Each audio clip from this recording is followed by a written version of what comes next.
The whiskey glass hit the bar top with a crack that made half the room flinch. I said choose. Then Scoss. Sheriff Marcus Webb stood in the center of the dusty Rose Saloon, arms crossed over his barrel chest, a smile stretching across his weathered face like a wound that wouldn't heal. Behind him, 4 deputies flanked the doorway, hands resting on pistol grips, expressions blank as tombstones. Caleb Vance didn't move, didn't blink, just stood there in the center of the room, dust still settling on his boots from the ride into town, jaw set so tight you could hear his teeth grinding from across the bar. "This is horseshit, Marcus," Caleb said, voice low and graveled. "You know it. I know it. Every sorry bastard in this room knows it." Webb's smile widened. Maybe so. But it's also the law. Section 12 of the Territory Settlement Act.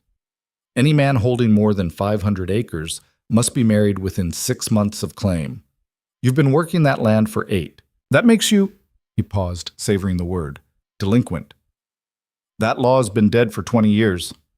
Got resurrected last month, governor's signature and everything. Webb pulled a folded paper from his vest, waved it like a flag. All official-like. You can read it yourself if you got the education for it. Laughter rippled through the crowd.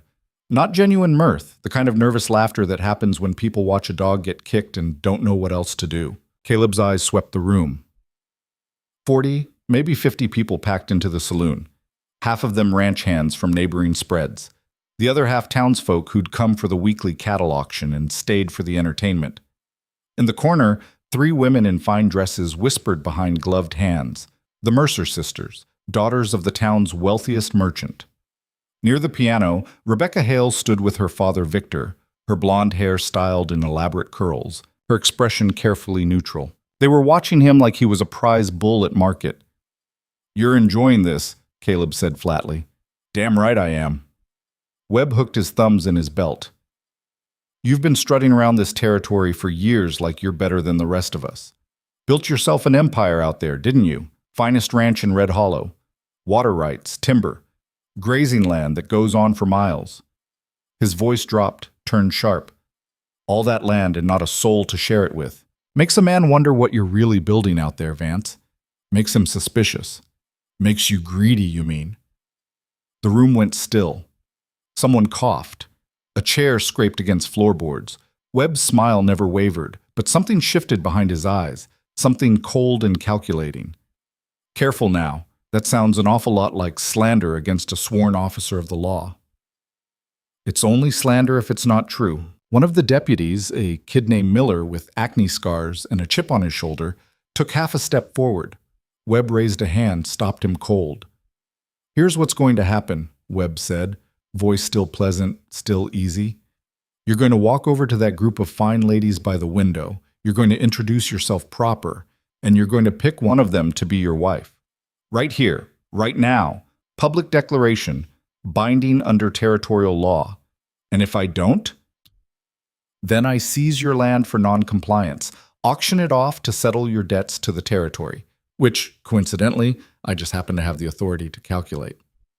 Webb tilted his head. "Funny how numbers work out sometimes. I'm betting you'd owe. Oh, enough that everything you own wouldn't cover it." There it was, the real game. Caleb had known this was coming for months. The tightening noose, the sudden enforcement of forgotten regulations, the way certain people in town had started looking at his ranch like it was already theirs. But knowing it and standing in the middle of it were 2 different things. 30 seconds, Webb said. "Starting now." Caleb's hands curled into fists at his sides.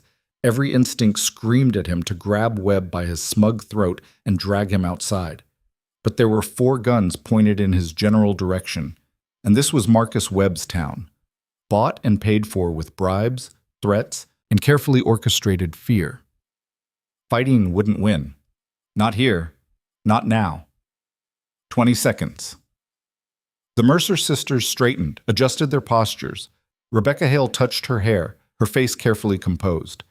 These weren't love matches, and everyone knew it. This was business, a transaction. Whoever Caleb chose would get access to his land, his wealth, his name. And in return, Webb would get what he really wanted. A foothold, an angle, a way in. 15.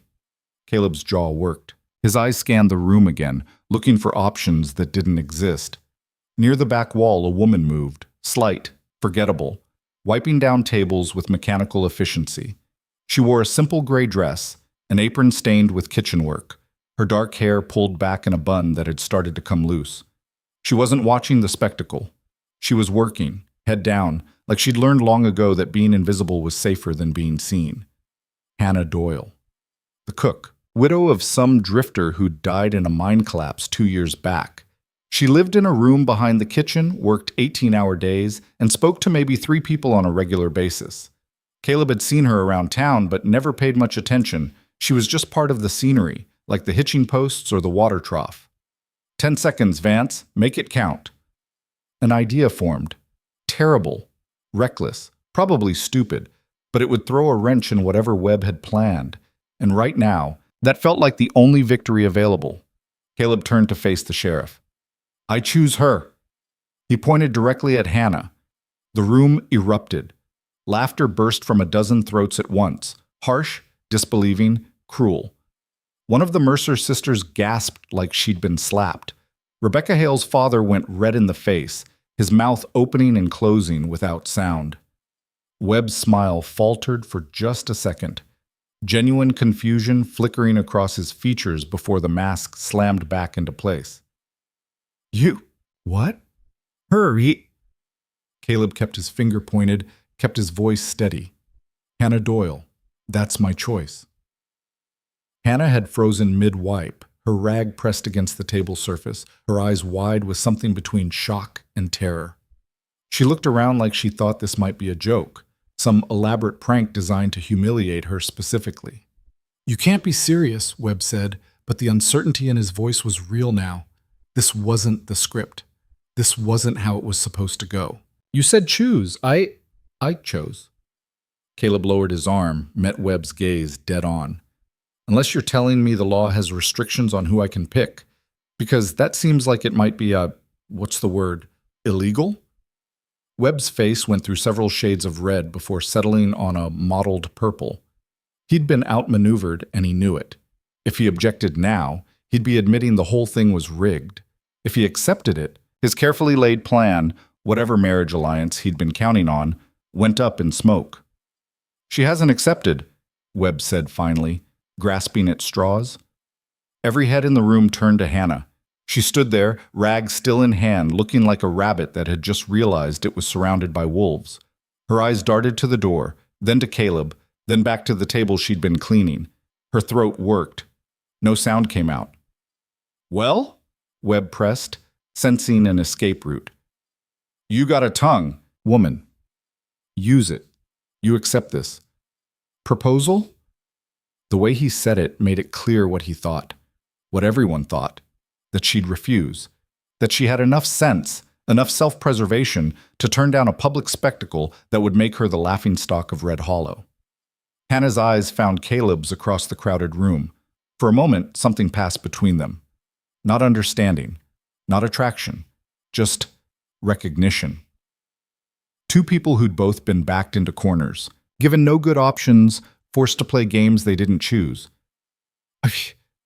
Her voice came out barely above a whisper. Speak up, someone shouted from the crowd. More laughter. Hannah's jaw tightened. Something shifted in her expression, some internal calculation finishing itself. When she spoke again, her voice was louder, clearer. I accept. The laughter died. You sure about that? Webb asked, one last attempt. You know what you're saying yes to?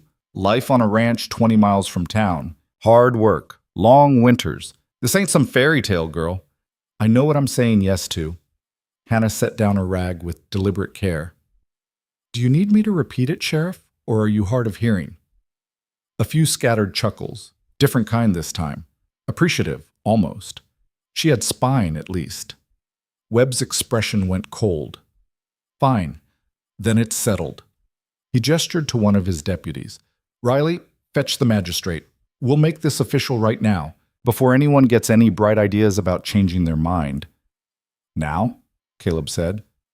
That's right. Public declaration requires public witness and official record. Can't have you backing out later, claiming it was all a joke. Webb's smile returned, sharper now.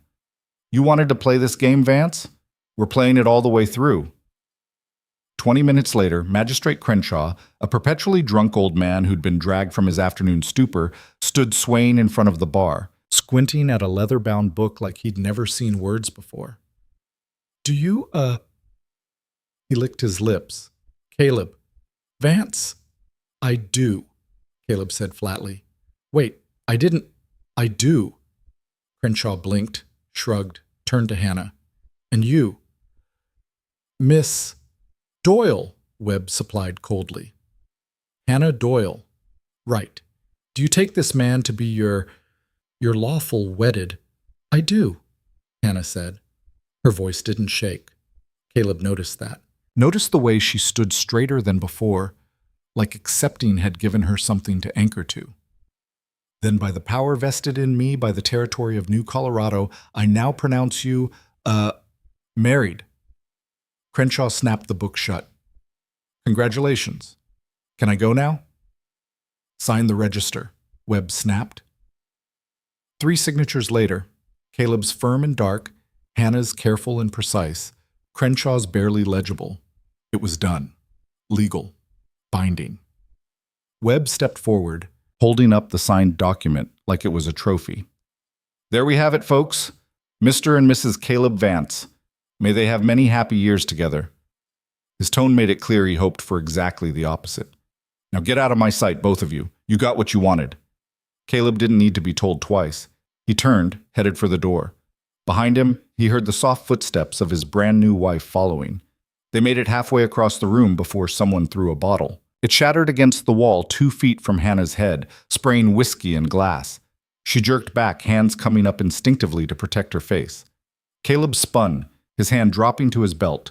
No gun there, he'd left it with his horse, and found the culprit, a ranch hand named Sykes, drunk and grinning, surrounded by his equally drunk friends. Congratulations, old Sykes shouted, laughing. Beautiful ceremony, real romantic. More laughter. Someone threw a wadded napkin. Another man made a crude joke about wedding nights that drew howls of approval from his buddies. Caleb took 1 step toward them. Touch him and you're under arrest, Webb said calmly. He hadn't moved from his spot, but his deputies had, all 4 now forming a loose semicircle, hands on guns. Assault on a citizen.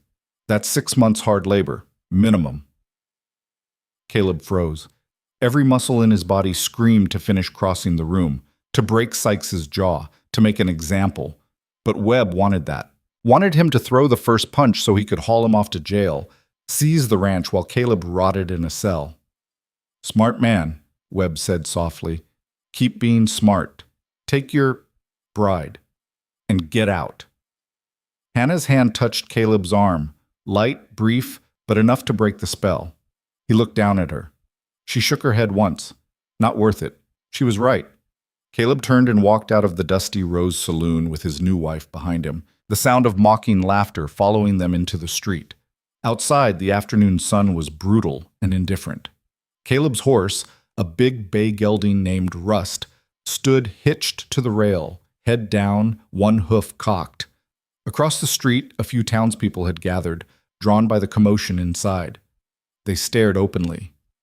You got things you need to collect? Caleb asked Hannah without looking at her. A bag. Behind the kitchen. Her voice was steady, but he could hear the strain underneath. It'll take me 5 minutes. Make it 3. She nodded and disappeared back into the saloon through the side entrance. Caleb leaned against the hitching post, rolling a cigarette with hands that wanted to shake but wouldn't let themselves. He was married. To a woman he didn't know. Hadn't spoken more than 10 words to in his life. All because Marcus Webb had decided it was time to tighten the noose. Footsteps approached from his left. Caleb didn't turn. That was quite a show. The voice belonged to Victor Hale, wealthy land speculator, brother to Sheriff Webb, and the most dangerous man in Red Hollow by a considerable margin.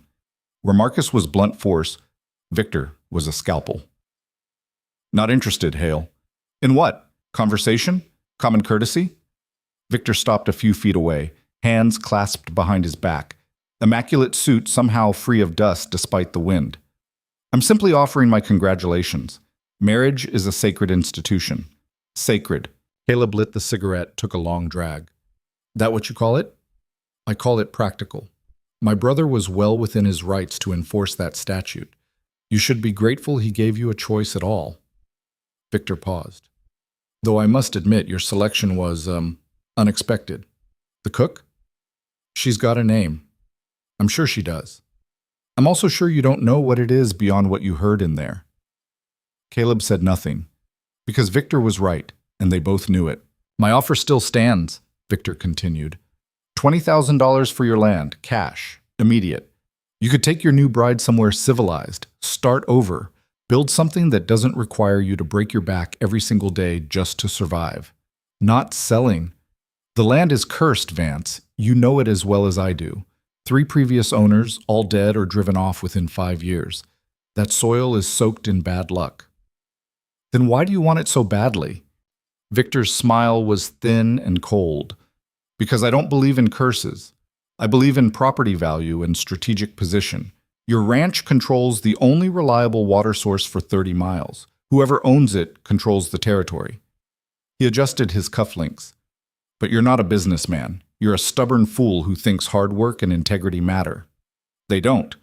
What matters is who has the power to take what they want. You threatening me? Educating you. Victor tipped his hat. Enjoy your honeymoon, such as it is. When you come to your senses, you know where to find me. He walked away just as Hannah emerged from the side door, carrying a worn canvas bag that looked like it held everything she owned, which it probably did. She glanced at Victor's retreating back, then at Caleb. Who was that? Nobody important. Caleb ground out his cigarette under his heel. You ride? Not really. You're about to learn. He untied Rust's reins, swung up into the saddle. Give me your bag. She hesitated, clutching the canvas to her chest like it might be stolen. I'm not going to throw it away, Caleb said, exasperated. Just give it here so you can mount up easier. Hannah handed it over. Caleb secured it behind his saddle, then reached down. Grab my hand. Put your foot in the stirrup. I'll pull you up. It took 2 tries and nearly resulted in both of them ending up in the dirt, but eventually Hannah was seated behind him, her arms wrapped awkwardly around his waist, her whole body rigid with tension. Hold tighter than that, or you'll fall off, Caleb said. I'm holding fine. You're barely touching me. I don't know you. You married me. I had my reasons. Caleb actually laughed, short and sharp and surprised. Fair enough. He kicked Rust into motion. The horse responded immediately, breaking into an easy trot that took them down Main Street, past the general store and the bank and the church with its crooked steeple. People stopped to stare. Caleb ignored them. Behind him, Hannah's grip tightened slightly as they picked up speed. The town fell away behind them, replaced by open prairie and the long road that led toward the mountains. 20 miles of hard riding. They'd make it before full dark if they pushed. Neither of them spoke for the first hour. The silence wasn't comfortable, but it wasn't hostile either. Just empty. The space where conversation should be, filled instead with wind and the rhythmic thud of hoofbeats.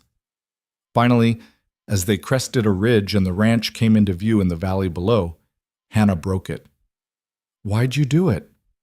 Do what? Choose me. Her voice was quiet but insistent. You didn't have to. There were women there who actually wanted to marry you. Women with money, connections, families. I'm nobody. I've got nothing. So why? Caleb was quiet for a long moment, considering. The honest answer was complicated. The simple answer was easier. You were the only one in that room who wasn't expecting something from me, he said finally. Everyone else had an agenda, a plan. You were just trying to survive the day. He paused. Seemed like we had that in common. Hannah didn't respond right away. When she did, her voice was different, softer, maybe, or just less guarded. I don't know how to be a rancher's wife. Good. Because I don't need a rancher's wife. I need someone who can work, who can think, and who won't crumble the first time things get hard. He glanced back at her over his shoulder. You spent 2 years cooking for a saloon full of drunk assholes without quitting. That tells me you've got spine. That's worth more than money or connections. You don't know anything about me. I know enough. They rode down into the valley as the sun started its descent, painting the sky in shades of orange and red. The ranch spread out below them, a main house built from dark timber, a barn twice its size, several outbuildings, and a bunkhouse where the hands stayed. Cattle dotted the pastures, small shapes in the fading light. Smoke rose from the main house chimney. It looked like home. Caleb had built it to be one. Whether it would become that for Hannah was another question entirely. They reached the front yard as the last light was dying. Caleb dismounted first, then helped Hannah down. She hit the ground with less grace than he'd hoped, stumbling slightly before catching her balance. The front door of the bunkhouse swung open. 3 men emerged, silhouetted against lamplight. The ranch hands. They'd been expecting Caleb back, but clearly not expecting him to bring company. Boss? The one in front, Jack Morrison, Caleb's foreman, squinted into the gathering dark. That you? Yeah. You bring someone? I did. The men came closer, curious and cautious in equal measure. Jack was a solid man in his 50s, weathered and competent. Behind him, 2 younger hands, Pete and Daniel, brothers from Wyoming who worked harder than they talked. Boys, Caleb said, this is Hannah, my wife. The silence that followed was profound. Jack recovered first. Your, wife? As of about 2 hours ago. You got married. Jack said it like he was testing the words, seeing if they made sense. They clearly didn't. You? That surprise you? Boss, you haven't looked at a woman twice since I've known you. Now you're showing up with a wife like it's a sack of flour you picked up in town? It's complicated. I'll bet it is. Jack's eyes shifted to Hannah, taking her in. The worn dress, the tired eyes, the way she stood like she was ready to bolt at the first sign of trouble. His expression softened slightly. Ma'am, welcome to the ranch. Thank you, Hannah said quietly. Pete and Daniel just stared, clearly having no idea what to say. She'll be staying in the main house, Caleb continued. I'll need you boys to be respectful. That means no staring, no crude jokes, and no questions she doesn't offer to answer. Understood? 3 nods. Good. Now get back to whatever you were doing. We'll talk more in the morning. The hands dispersed, throwing glances over their shoulders as they went. Jack lingered a moment longer. You need anything, boss? Some time to breathe would be nice. Jack smiled faintly. Can't help you there, but there's stew on the stove in the house. Made it this morning. Should still be good. He tipped his hat to Hannah. Ma'am. Then he was gone too, leaving Caleb and Hannah alone in the yard. Come on, Kate, Caleb said, grabbing her bag from the saddle. I'll show you inside. The main house was simple but solid, one large room serving as kitchen and living area, with 2 smaller bedrooms branching off. A fire crackled in the stone hearth. The stew Jack had mentioned simmered on the stove, filling the air with the smell of beef and vegetables. Caleb set Hannah's bag down near the door. There's 2 bedrooms. You can take the one on the left. I'll be in the one on the right. Hannah looked at him, something like confusion crossing her face. We're not. No. Caleb said it flat and final. This isn't that kind of arrangement. I needed a wife on paper to keep my land. You needed. He paused. Whatever you needed that made you say yes, but I'm not touching you. That clear enough? She nodded slowly. Clear. Good. There's water in the pitcher if you want to wash up. Help yourself to the stew. I've got a seat of my horse. He turned to leave, but her voice stopped him. Caleb? He looked back. Thank you. She said it simply, without embellishment. For not making this worse than it had to be. Something in his chest loosened slightly. Get some rest, Hannah. Tomorrow's going to be a long day. Outside, he unsaddled Rust and brushed him down with methodical care, giving the animal water and grain before closing him in his stall. The barn was quiet except for the sounds of horses shifting and the distant lowing of cattle settling for the night. Caleb leaned against the stall door, suddenly exhausted. Married to a stranger. in a ceremony performed by a drunk magistrate while a corrupt sheriff orchestrated the whole thing like a puppet show. This was his life now. Through the window, he could see the main house. Light glowed in the windows. Hannah's shadow moved across the curtains, putting her things away maybe. Or just pacing, trying to make sense of what had happened. He knew the feeling. Inside the bunkhouse, Jack and the boys would be speculating. Come morning, word would spread across the territory. By next week, every rancher and drifter within 100 miles would know that Caleb Vance had married some nobody cook in a public spectacle that made them both look like fools. Let them talk. He'd survived worse than gossip. Caleb pushed off the stall door and headed back toward the house. Inside, Hannah had served herself a bowl of stew and was sitting at the table, eating slowly, methodically. She looked up when he entered. "It's good," she said, gesturing at the bowl. "The stew. Jack's a decent cook. He used thyme. I taste thyme. Probably. There's wild thyme growing by the creek." She nodded, took another bite. Silence settled between them again, still awkward but less sharp than before. Caleb served himself a bowl, sat down across from her. They ate without speaking, two strangers sharing a meal in a house that belonged to one of them and was foreign to the other. When Hannah finished, she stood, collected both their bowls, and carried them to the wash basin. "You don't have to do that," Caleb said. "I know." She started washing anyway. "But I've been doing it for 2 years. Muscle memory." He let her, partly because arguing seemed pointless, partly because he was too tired to care. When the dishes were clean and dried and put away, Hannah wiped her hands on her apron, still wearing it, he realized, from the saloon, and turned to face him. "I should tell you," she said. "I'm not good at much. Cooking, cleaning, keeping my head down. That's about it. I don't know anything about ranching. I'll probably mess things up." "Then you'll learn." "What if I don't want to?" "Then don't. But you're here now. Might as well make the best of it." She studied him for a long moment, like she was trying to figure out if he was genuine or just good at lying. Finally, she nodded. "All right, I'll try.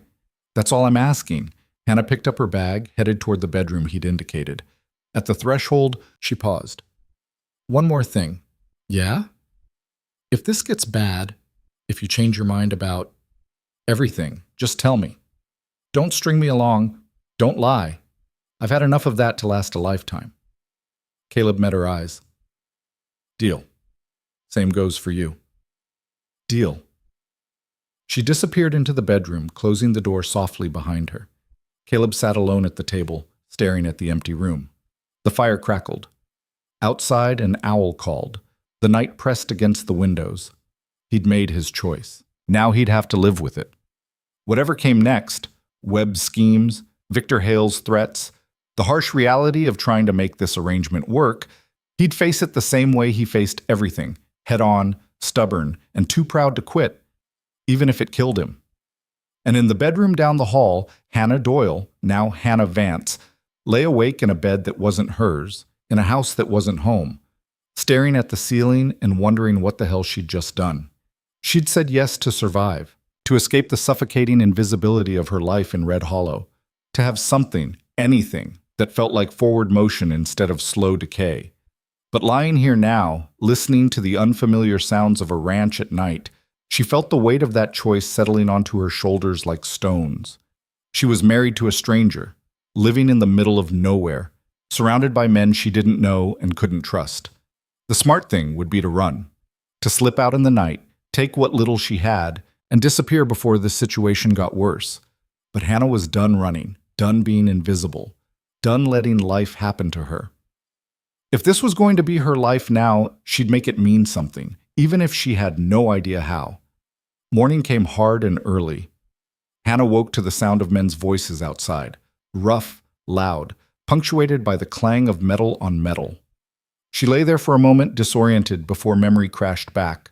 The saloon, the forced choice, the ride through darkness, this room, this bed, this life she'd stumbled into like falling down a well. She sat up, her body aching from the unfamiliar mattress and the tension she'd carried through the night.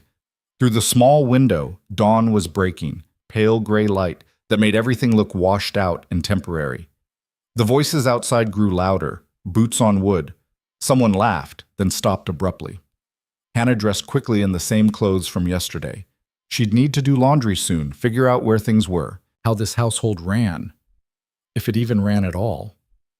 The room was sparse: a bed, a dresser with 3 drawers, a mirror so old the silver had gone black around the edges. No decorations, no warmth, just function. She opened the door carefully, half expecting to find Caleb awake and waiting, but the main room was empty. The fire had burned down to embers. Morning light slanted through the windows, catching dust in the air.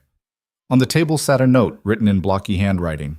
Coffee on the stove. Help yourself. We're in the South Pasture. No signature, no pleasantries, just information. Hannah poured herself coffee from the pot, strong enough to strip paint, which she appreciated, and stood at the window, watching the ranch come to life. 3 men worked near the barn, hauling feed and checking equipment. She recognized Jack from last night, his movements efficient and practiced. The other 2, Pete and Daniel, she remembered, worked with the quiet coordination of people who'd done this 1,000 times. No sign of Caleb. She sipped her coffee, bitter and hot, and tried to figure out what she was supposed to do. In the saloon, her days had been mapped out. Wake at 4, start the ovens, prep breakfast, serve until noon, clean, prep dinner, serve until midnight, collapse. Every hour accounted for, every task known. Here, she had nothing, no schedule, no instructions, just empty space where purpose should be. The front door opened without warning. Hannah jumped, coffee sloshing over the rim of her cup. Jack stood in the doorway, hat in hand, expression carefully neutral. "Morning, ma'am. Didn't mean to startle you." "You didn't." A lie, but a polite one. "Boss asked me to check if you needed anything. Food, supplies, questions." He shifted his weight, clearly uncomfortable. "This is, well, it's new for all of us." "Where is he, Caleb?" "I'm fixing a fence line about 2 miles out. Cattle busted through last night, spooked by something. We've been chasing strays since dawn." Jack hesitated. "He said to tell you you're welcome to look around, get your bearings, kitchen stocked, help yourself to whatever." Hannah nodded. "Thank you." Jack lingered like there was something else he wanted to say. Finally, "Look, I don't know what arrangement you 2 have, not my business. But the boss is a good man, fair, honest, works harder than any 3 men I know. Whatever brought you here, you could have done worse. Could have done better, too." A smile flickered across Jack's weathered face. "Yeah, reckon that's true for both of you." He put his hat back on. "We eat dinner together most nights, 6 o'clock in the bunkhouse.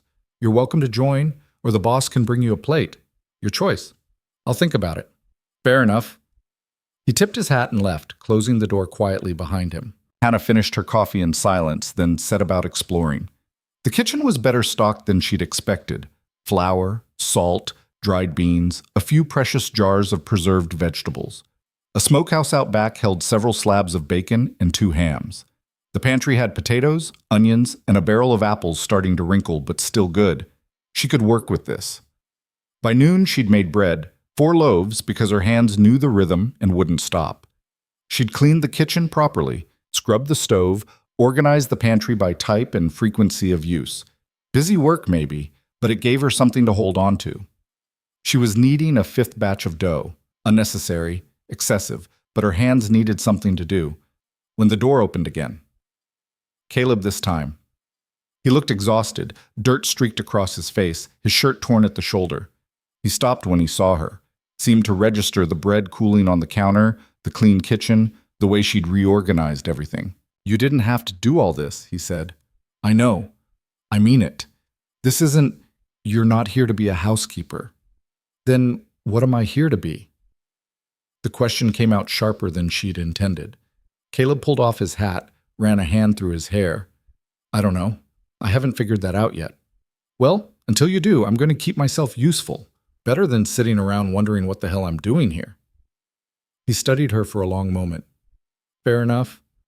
He moved to the water basin, washed his hands and face, the dirt swirling away in brown streaks. "Fence is fixed. Cattle are back where they belong. We'll need to ride out tomorrow, check the rest of the lines. Something's got them spooked." Something like what? Could be wolves. Could be someone cutting fence to drive them off. He dried his hands on a towel. Happens sometimes. People think if they can scatter my herd, make me look weak, I'll be easier to push out. People like the sheriff? People like the sheriff's brother. Caleb reached for one of the bread loaves, tore off a piece, ate it standing up. His eyes closed briefly. This is good. It's just bread. It's better than what we've been eating. He took another bite. Jack can cook, but his bread tastes like saddle leather. I'll make more tomorrow. You don't have to. I know I don't have to. I want to. Hannah wiped her hands on her apron. Look, I understand this whole situation is strange. You didn't want a wife. I didn't want to be one. But we're stuck with each other now, so we might as well make it bearable. I can cook. I can clean. I can make your life easier in ways that don't require anything else. So let me. Caleb leaned against the counter, still holding the bread. What do you want in return? Honestly, I don't know yet. She met his eyes. But when I figure it out, I'll tell you. All right. They stood there in the clean kitchen, the smell of fresh bread between them, and something shifted. Not trust, too early for that, but maybe the beginning of understanding. I'm riding into town next week, Caleb said. Supply run. You need anything, make a list. I need clothes. These are all I have. He nodded. I'll talk to Mrs. Chen at the general store. She can set you up with fabric, thread. You sew? Enough to get by. Good enough. He finished the bread, brushed crumbs from his hands. Dinner's at 6, in the bunkhouse. You coming? Hannah hesitated. The idea of sitting with 4 strange men, being watched, being judged, it made her skin crawl. But hiding wouldn't make it easier. I'll come. 6 o'clock found her standing outside the bunkhouse door, heart hammering, hands clenched in her skirt. Through the window she could see them inside, Caleb, Jack, Pete, and Daniel, sitting around a rough wooden table, plates already served. She knocked. The conversation inside stopped. Footsteps approached. The door swung open. Jack stood there, surprise flickering across his face before he covered it with a smile. Ma'am, come in. The bunkhouse was bigger than she'd expected. One long room with bunks along the walls, a potbelly stove in the center, and a table large enough for 6. It smelled like leather and tobacco and working men. 4 pairs of eyes tracked her as she entered. Hannah. Caleb stood, gestured to an empty chair. Sit. She did. Spine straight, hands in her lap. Someone had set a plate for her. Beans, salt pork, more of Jack's allegedly terrible bread. It looked fine to her. Pete and Daniel stared openly until Jack kicked Pete under the table. He yelped, glared at Jack, then found his manners. Ma'am, Pete mumbled. Pleasure to have you. Likewise, Hannah said, though it came out stiff. Don't mind these 2, Jack said, serving himself more beans. They were raised by wolves. Pretty sure their mother was a grizzly bear. Our mother was a saint, Daniel protested. You take that back. A saint who married a grizzly bear, then. Despite herself, Hannah felt her mouth twitch, almost a smile. Dinner proceeded in fits and starts. The men talked about the day's work, fences, cattle, a section of roof on the barn that needed patching. Hannah ate quietly, listening, learning the rhythm of their conversation. It was different from the saloon, rougher, but also more genuine. No performance, no pretense. How many head you running now, boss? Pete asked, mopping up beans with bread. 400, give or take. We'll know better after the count next month. That's up from last year. By about 50. Caleb didn't sound particularly pleased about it. Which means we need to expand the grazing rotation. Can't keep them all on the south pasture through winter. North Ridge, Jack suggested. Maybe. I want to survey it first. Make sure the water situation's stable. Hannah cleared her throat. 4 sets of eyes swung to her. The North Ridge, she said carefully. Is that near the timberline? Caleb nodded. Why? I heard some men in the saloon talking once about logging operations up that way. They were arguing about water rights, who had claim to the streams. Silence. Caleb and Jack exchanged a look. When was this? Caleb asked. 3, maybe 4 months ago. I didn't pay much attention, just noise in the background while I worked. You remember who was talking? Hannah closed her eyes, reaching for the memory. One of them worked for the sawmill. Big man, red beard. The other was someone local. I don't remember his name, but he wore expensive boots. Too expensive for a working man. Victor Hale, Jack said flatly. Had to be. Why would Hale care about logging water, Sham? Daniel asked. Because if he controls the water, he controls who can operate up there, which means he controls who has access to the timber. Caleb pushed his plate away, appetite clearly gone. And if we expand to the North Ridge, we'd be using that same water. So he'd have leverage, Jack finished. Always does. Caleb looked at Hannah. You remember anything else? Anything specific they said? She shook her head. Sorry, I wasn't really listening, just caught pieces. No, this is good. This is useful. He leaned back in his chair, thinking. We need to check the deed records. Make sure our water rights are documented properly before we move any cattle north. The conversation shifted, technical and detailed. Hannah stopped following the specifics, but she caught the undercurrent. Concern, calculation, the sense that every decision they made was complicated by people who wanted to see them fail. After dinner, Pete and Daniel volunteered to wash dishes, a transparent attempt to give the others privacy. Jack excused himself to check the horses one last time. That left Hannah and Caleb standing outside the bunkhouse, the night air cold and clear. You did good tonight, Caleb said. I barely said anything. You showed up. That matters to them. Shows you're not hiding. He rolled a cigarette, offered her one. She shook her head. That thing you remembered about the water rights, that was smart, useful. I've spent 2 years invisible in that saloon. You'd be surprised what you hear when people forget you're there. I don't doubt it. He lit the cigarette, exhaled smoke into the darkness. Victor Hale's been circling this place like a vulture for months, him and his brother both. They want the land, but they want it cheap, broken, so they've been making things difficult. How difficult? Fence cutting, spooking cattle, spreading rumors in town about me being unstable, unfit to manage property, small things that add up. He took another drag. The marriage law was Webb's latest move. Force me into a situation where I either lose the land or tie myself to someone connected to their network. But you didn't. No, I picked you. He glanced at her, which probably made them angrier than if I'd refused outright. Good. Caleb laughed, short and surprised. You got a mean streak in you, Hannah Doyle. Vance, she corrected quietly. Hannah Vance. Something in his expression shifted, softened, maybe, or just became less guarded. Yeah, Hannah Vance. He ground out the cigarette under his heel. You should get some sleep. Tomorrow's going to be rough. Why? Because I'm taking you with me to check those fence lines. If you're living here, you need to know the land. Understand what we're protecting. Hannah's stomach dropped. I told you I can't ride. And I told you you're going to learn. Can't spend your whole life afraid of horses. I'm not afraid. Then it shouldn't be a problem. He tipped his hat. 6 o'clock. Wear something you can move in. He walked back toward the main house, leaving Hannah standing in the cold, irritated and nervous in equal measure. She wasn't afraid of horses. She just didn't trust them. Big, unpredictable animals with minds of their own. Give her a kitchen and a knife any day. But arguing wouldn't change anything. Caleb had decided, and short of refusing outright, which would make her look weak in front of the hands, she was committed. 6 o'clock came too fast. Hannah dressed in her sturdiest clothes, braided her hair back tight, and stepped outside to find Caleb already saddling 2 horses. One was Rust, his big bay gelding.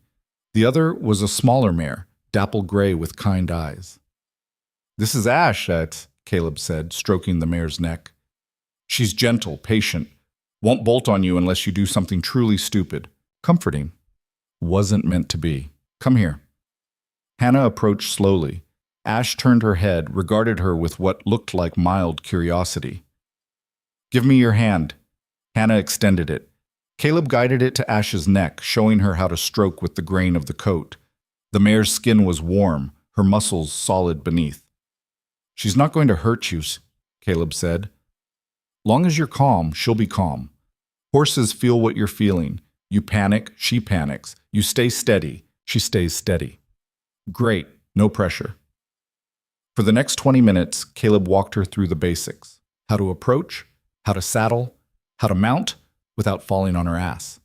Hannah's hands shook the first few times, but she forced them still. Forced herself to breathe. Forced herself to remember that being afraid and being incompetent weren't the same thing. Finally, she was in the saddle, reins in hand, Ash standing perfectly still beneath her. Good, Caleb said, mounting Rust in one smooth motion. Now just follow my lead. Keep her at a walk. Don't yank the reins. Don't kick unless I tell you. Just sit. They rode out slowly, Ash following Rust with the easy obedience of a horse who'd done this before. Hannah gripped the saddle horn so tight her knuckles went white, but gradually, mile by mile, her body started to remember something. Not skill exactly, just the rhythm, the sway, the way her weight could shift with the horse instead of fighting it. The land opened up around them, rolling grassland dotted with cattle, mountains rising in the distance, sky so big it made her dizzy. She'd lived in Red Hollow for 2 years and never seen this, never left the town limits, never knew how much space existed beyond the cramped buildings and narrow streets. You doing all right? Caleb called back. Define all right? You haven't fallen off. Yet. He smiled, actually smiled, not just that grim twitch of his mouth. You're doing fine. Better than I expected. They reached the first fence line an hour later. Caleb dismounted, walked to the posts, checking tension and stability. Hannah stayed in the saddle, watching, learning. He moved with practiced efficiency, his hands sure, his attention focused. This was his world, his language. Here. He pointed to a section where the wire sagged. This was cut. See how the ends are clean? That's not wear, that's wire cutters. Hannah squinted. Recently? Within the week. He produced pliers from his saddlebag, began repairing the damage. Probably the same night the cattle got spooked. Someone cut the fence, drove them through, hoped we wouldn't notice until they were scattered across half the territory. But you did notice. Jack did. He's got an eye for this kind of thing. Caleb twisted wire, pulled it tight, secured it to the post. Problem is, noticing doesn't help if we can't prove who did it. You know who did it. Knowing and proving aren't the same thing. Webb would laugh me out of his office if I showed up with a cut fence and no witnesses. Hannah thought about that, about how many times she'd known things in the saloon, which men were cheating at cards, who was watering down whiskey, who was stealing from the register, and how powerless that knowledge had been without proof. So what do? She asked. We fix the fence. We stay alert. We don't give them any openings. He finished the repair, tested it with his weight. Satisfied, he remounted. And we hope they get sloppy. They rode for another 3 hours, checking fence lines, counting cattle, surveying the land. Caleb pointed out landmarks, a lightning-struck oak that marked the north boundary, a creek that ran year-round, a meadow where wildflowers grew thick in spring. By the time they turned back toward the ranch, Hannah's legs ached, her back screamed, and her hands were blistered from gripping the reins. But she'd stayed on. She'd learned. And when they crested the final hill and the ranch came into view below, she felt something unexpected. Pride, maybe. Or just the satisfaction of not failing. They unsaddled the horses in silence. Hannah's hands fumbled with the buckles, her fingers stiff and clumsy, but she managed. Caleb watched without offering help, which she appreciated. She didn't need coddling, just time. Tomorrow we're moving cattle to the east pasture, Caleb said, rubbing Rust down with a brush. You can come if you want, or stay back. Your choice. I'll come. He glanced at her. You sure? You're going to be sore as hell by morning. I'm already sore as hell. Might as well make it count. The corner of his mouth lifted. Stubborn. Says the man who married a stranger despite a corrupt sheriff. Fair point. That night, Hannah soaked her blistered hands in cool water and tried not to think about how every muscle in her body hurt. She'd barely managed to eat dinner, more stew, this time with chunks of the bread she'd made, before exhausting herself just sitting upright. But she'd done it. She'd ridden. She'd learned. She'd started to understand what Caleb was fighting for out here, and somewhere in the back of her mind, a small voice whispered that maybe, just maybe, she was fighting for it too. The next 3 weeks fell into a pattern. Wake before dawn, ride out with Caleb in the hands, learn the land, the work, the 1,000 small tasks that kept a ranch running. Hannah's hands grew calloused. Her legs stopped screaming every time she mounted a horse. She learned to rope, badly but improving, and to recognize the different calls the men used to communicate across distance. She also learned to shoot.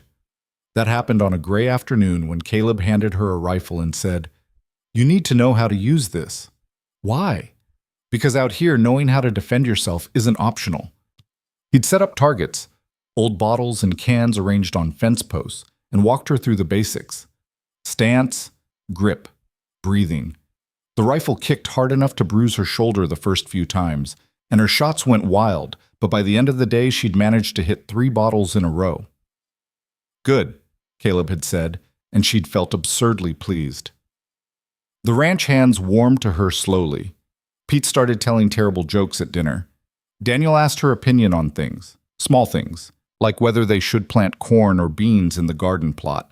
Jack treated her with the same respectful distance he'd shown from the start, but sometimes she caught him watching her with something like approval. She was becoming part of the fabric of this place, not seamlessly, not perfectly, but enough that when she walked across the yard, men tipped their hats. When she spoke, people listened. It felt dangerous, that sense of belonging, like something that could be taken away. And then Victor Hale came calling. Hannah saw him first, a black carriage rolling up the drive, pulled by matched horses too fine for ranch country. She was outside, hanging laundry, and she froze with a sheet in her hands. Caleb emerged from the barn, saw the carriage, and his whole body went rigid. Victor stepped down, immaculate as always, flanked by 2 men Hannah didn't recognize, hard men with cold eyes and guns on their hips. "Vance," Victor called pleasantly. "Lovely day, isn't it?" "What do you want, Hale?" "Just a neighborly visit. Wanted to see how you and your new bride are settling in." His eyes found Hannah across the yard. "Mrs. Vance, you're looking well. Ranch life agrees with you." Hannah said nothing, just stood there, sheet still in hand, heart hammering. Victor's smile sharpened. "I've been hearing interesting things. Cattle counts up. Fences in good repair. You've even got the little woman learning to shoot, I'm told. Quite the frontier family you're building." "Get to the point." "The point is this." Victor's pleasantness evaporated. "You're making things difficult. My associates and I have plans for this territory.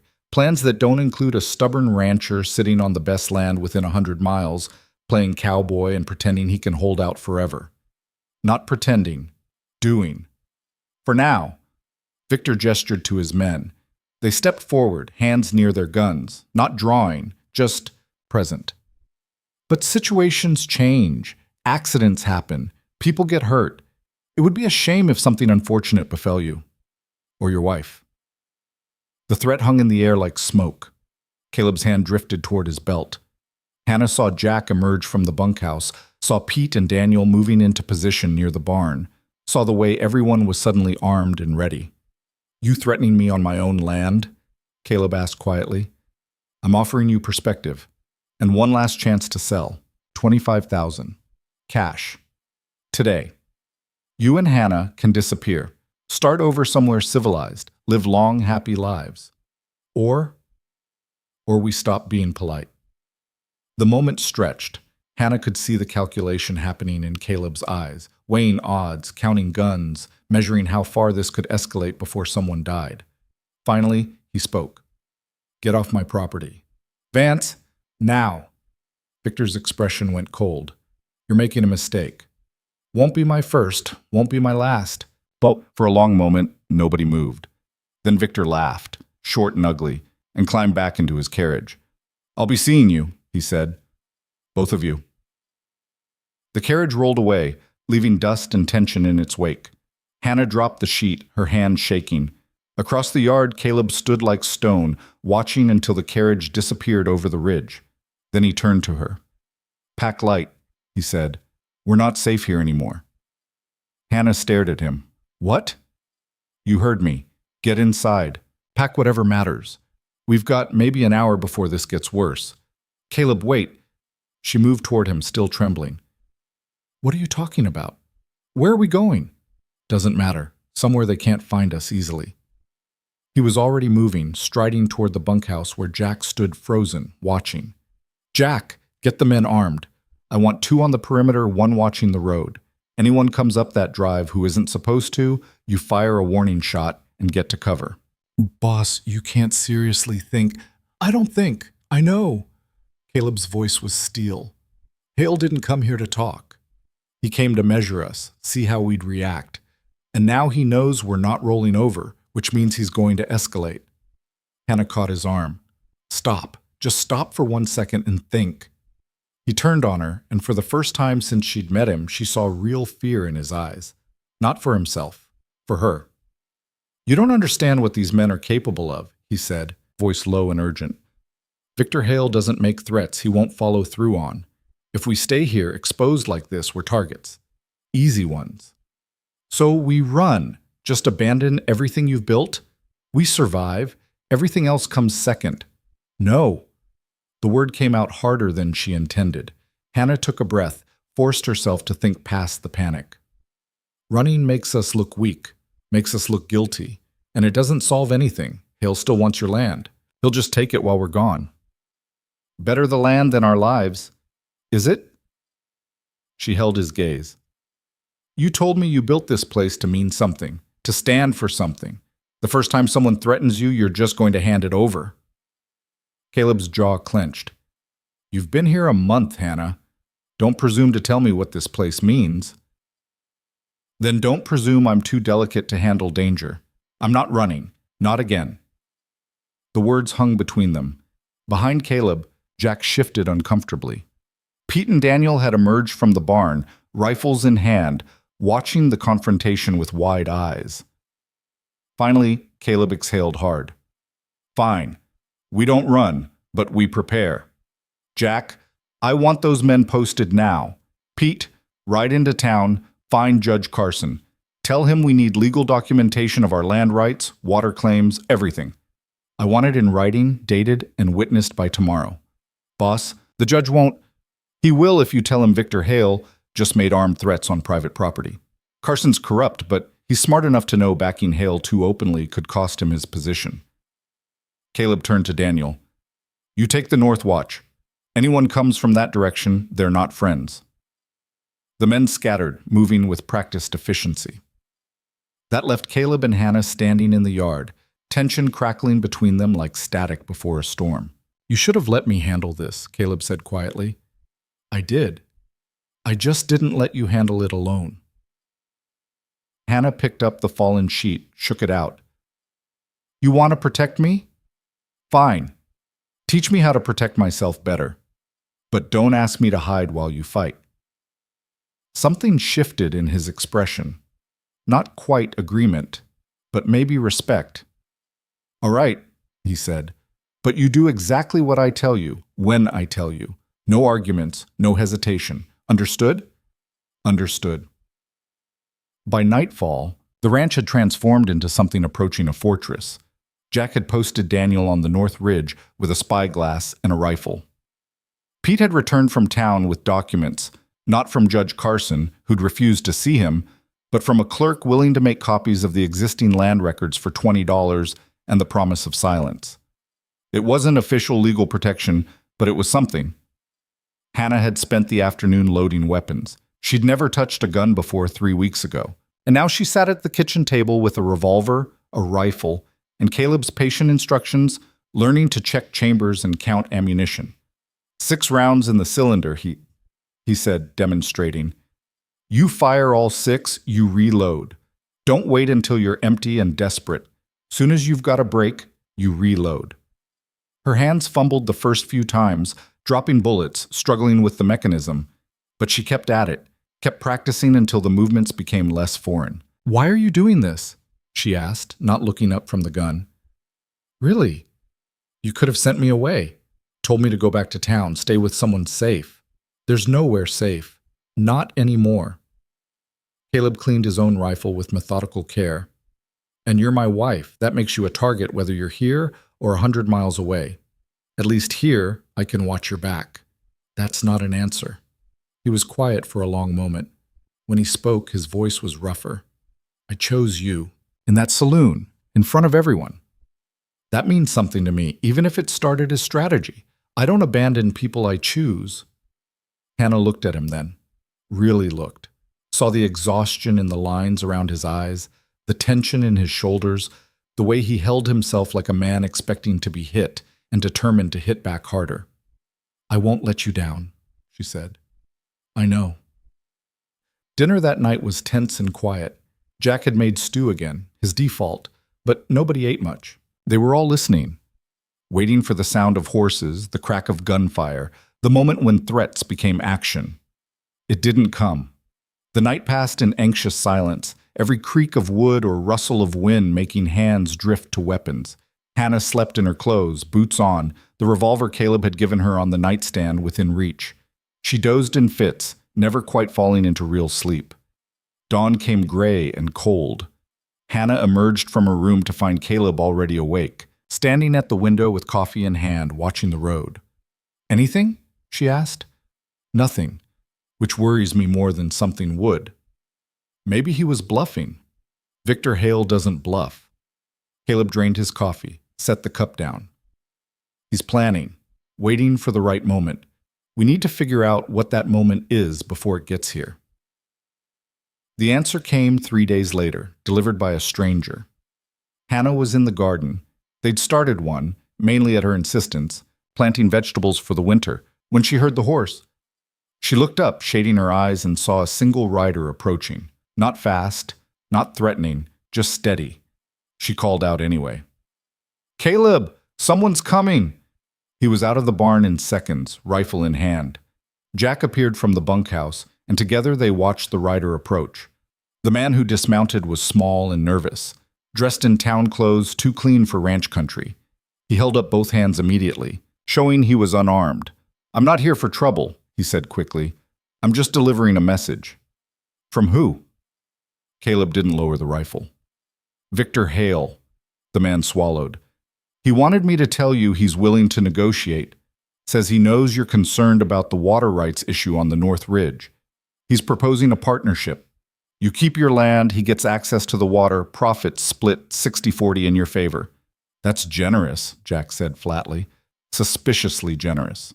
I'm just the messenger, the man said. He wanted me to give you this. He pulled a folded paper from his jacket. Contract terms, legal language, everything official. Caleb took the paper without reading it. Tell Hale he can shove his contract up his ass. The messenger's eyes widened. Mr. Vance, I really think you should read. I don't need to read it. Whatever's in there, it's designed to trap me. Give him an inch of legal ground to stand on when he takes the rest. Caleb handed the paper back. You tell him I said no. Clear enough? He's not going to like that. I don't care what he likes. The messenger climbed back on his horse, nervous and eager to leave. You're making a mistake, Mr. Vance. Mr. Hale's being reasonable now, but he won't stay that way. Then I guess we'll find out how unreasonable he can get. The man rode off fast, kicking up dust. Jack waited until he was out of earshot. You sure that was smart, boss? We don't even know what the terms were. Didn't matter. Whatever he offered, it would have been a cage dressed up as a compromise. Caleb watched the messenger disappear over the ridge. Hale's testing again, seeing if we're desperate enough to negotiate. Now he knows we're not. So what's his next move, Hannah asked. That's what worries me. The next move came that night. Hannah woke to the smell of smoke, not the clean smoke from a fireplace or a cook fire, something chemical and wrong.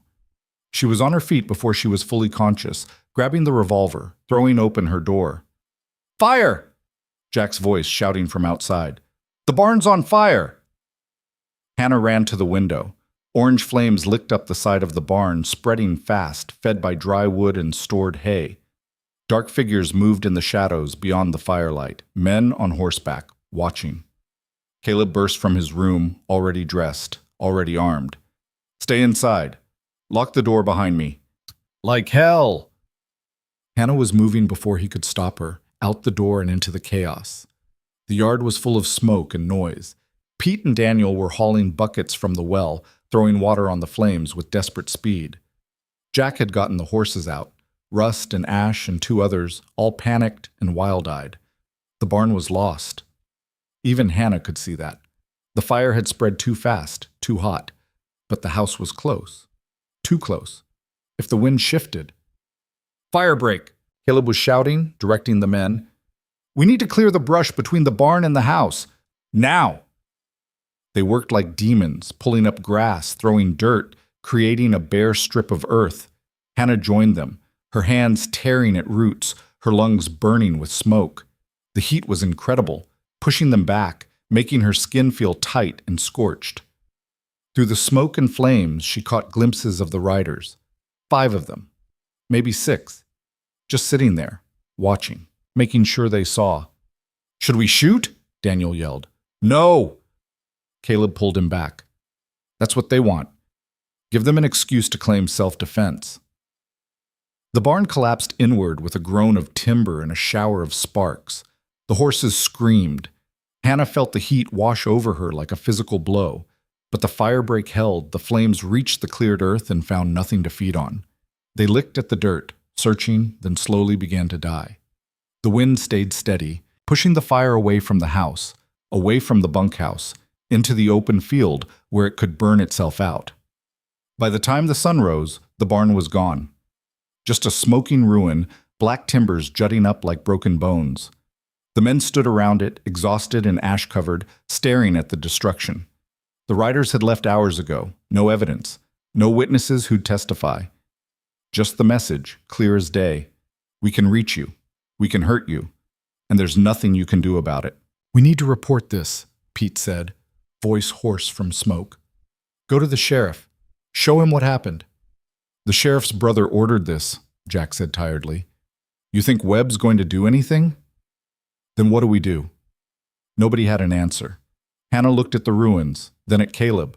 He stood apart from the others, shoulders slumped, looking at what had been his barn, like he was calculating not just the financial loss, but the symbolic one.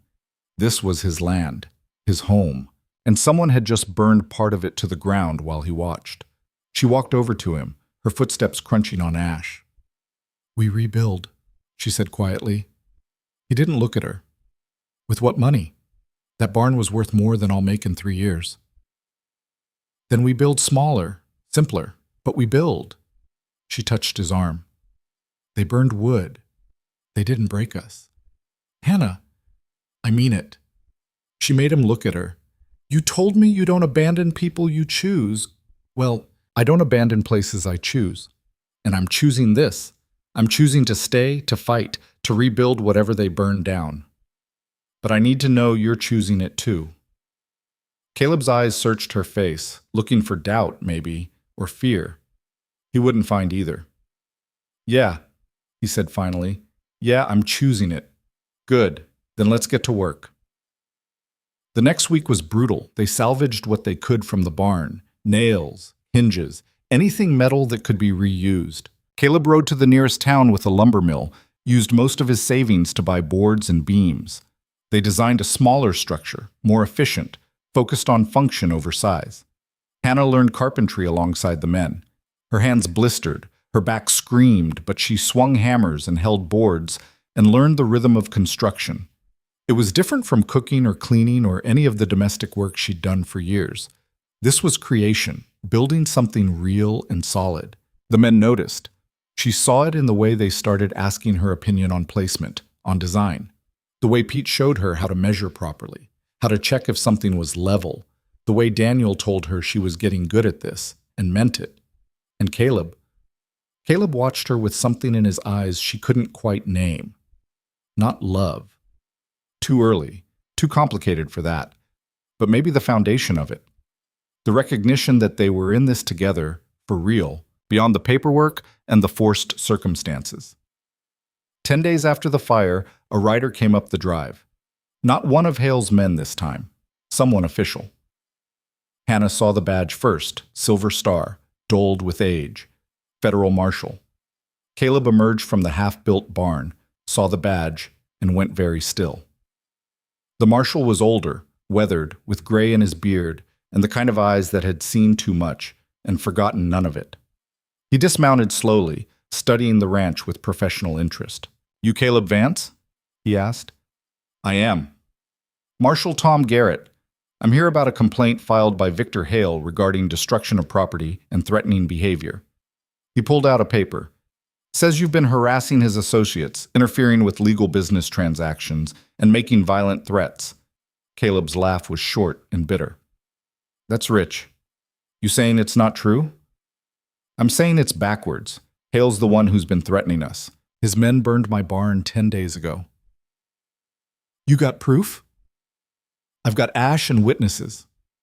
Garrett looked around, at the burned-out ruins, at the men watching from various points on the property, at Hannah standing in the doorway with a hammer still in her hand. "You file a report with the local sheriff?" he asked. "The local sheriff is Hale's brother. You think that report would go anywhere?" The marshal grunted. "Fair point." He folded the paper, tucked it back in his jacket. "Look, I'm going to be straight with you. I've been watching Victor Hale for about 6 months now. We've got reason to believe he's involved in some questionable business practices, land fraud, bribery, possibly worse, but we don't have enough to make charges stick. Yet." Hannah felt her pulse quicken. This was it. The opening they needed. "What do you need?" she asked. Garrett looked at her. "Evidence, documentation, witnesses willing to testify. Right now it's all rumors and suspicions. We need something concrete." "We've got fence cutting," Caleb said. "Cattle rustling, arson. That concrete enough? If you can prove Hale ordered it, can you?" Silence. Because they couldn't. Not really. Everyone knew Hale was behind it, but knowing and proving remained two different things. "I didn't think so." Garrett climbed back on his horse. "But I'll tell you what. I'm staying in Red Hollow for the next 2 weeks. Investigating. If you find anything at all, you bring it to me. Not Webb. Me. And maybe we can do something about this situation before someone gets killed." He rode off, leaving them with something they hadn't had before. Hope. Fragile, uncertain, but real. "We need to search the records," Hannah said immediately. "Town hall, land office, anywhere they might have made mistakes. Left a paper trail." "That's dangerous," Jack warned. "If Hale finds out we're digging, he's already trying to burn us out. How much more dangerous can it get?" Caleb nodded slowly. "She's right. We've been playing defense this whole time. Maybe it's time we go on offense." The plan came together over the next day. Pete would ride to the neighboring ranches, quietly ask if anyone else had been pressured to sell, threatened, manipulated. Daniel would watch the North Ridge, track who was using the water, whether Hale had operations running that weren't in the official records.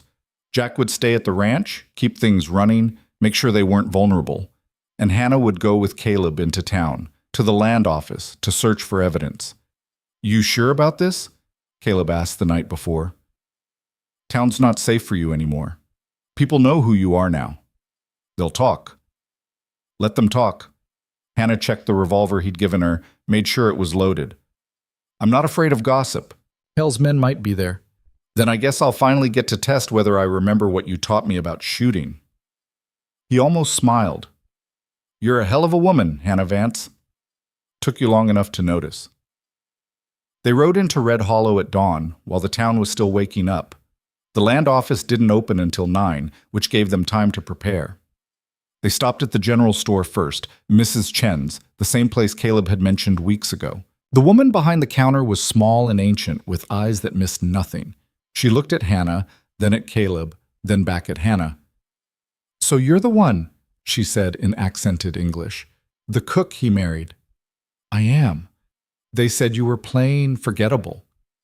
Mrs. Chen came around the counter, studying Hannah like a piece of merchandise. "They were wrong. You have spine. I see it." "Thank you?" "Not a compliment, just observation." She turned to Caleb. "You need supplies, or you need something else?"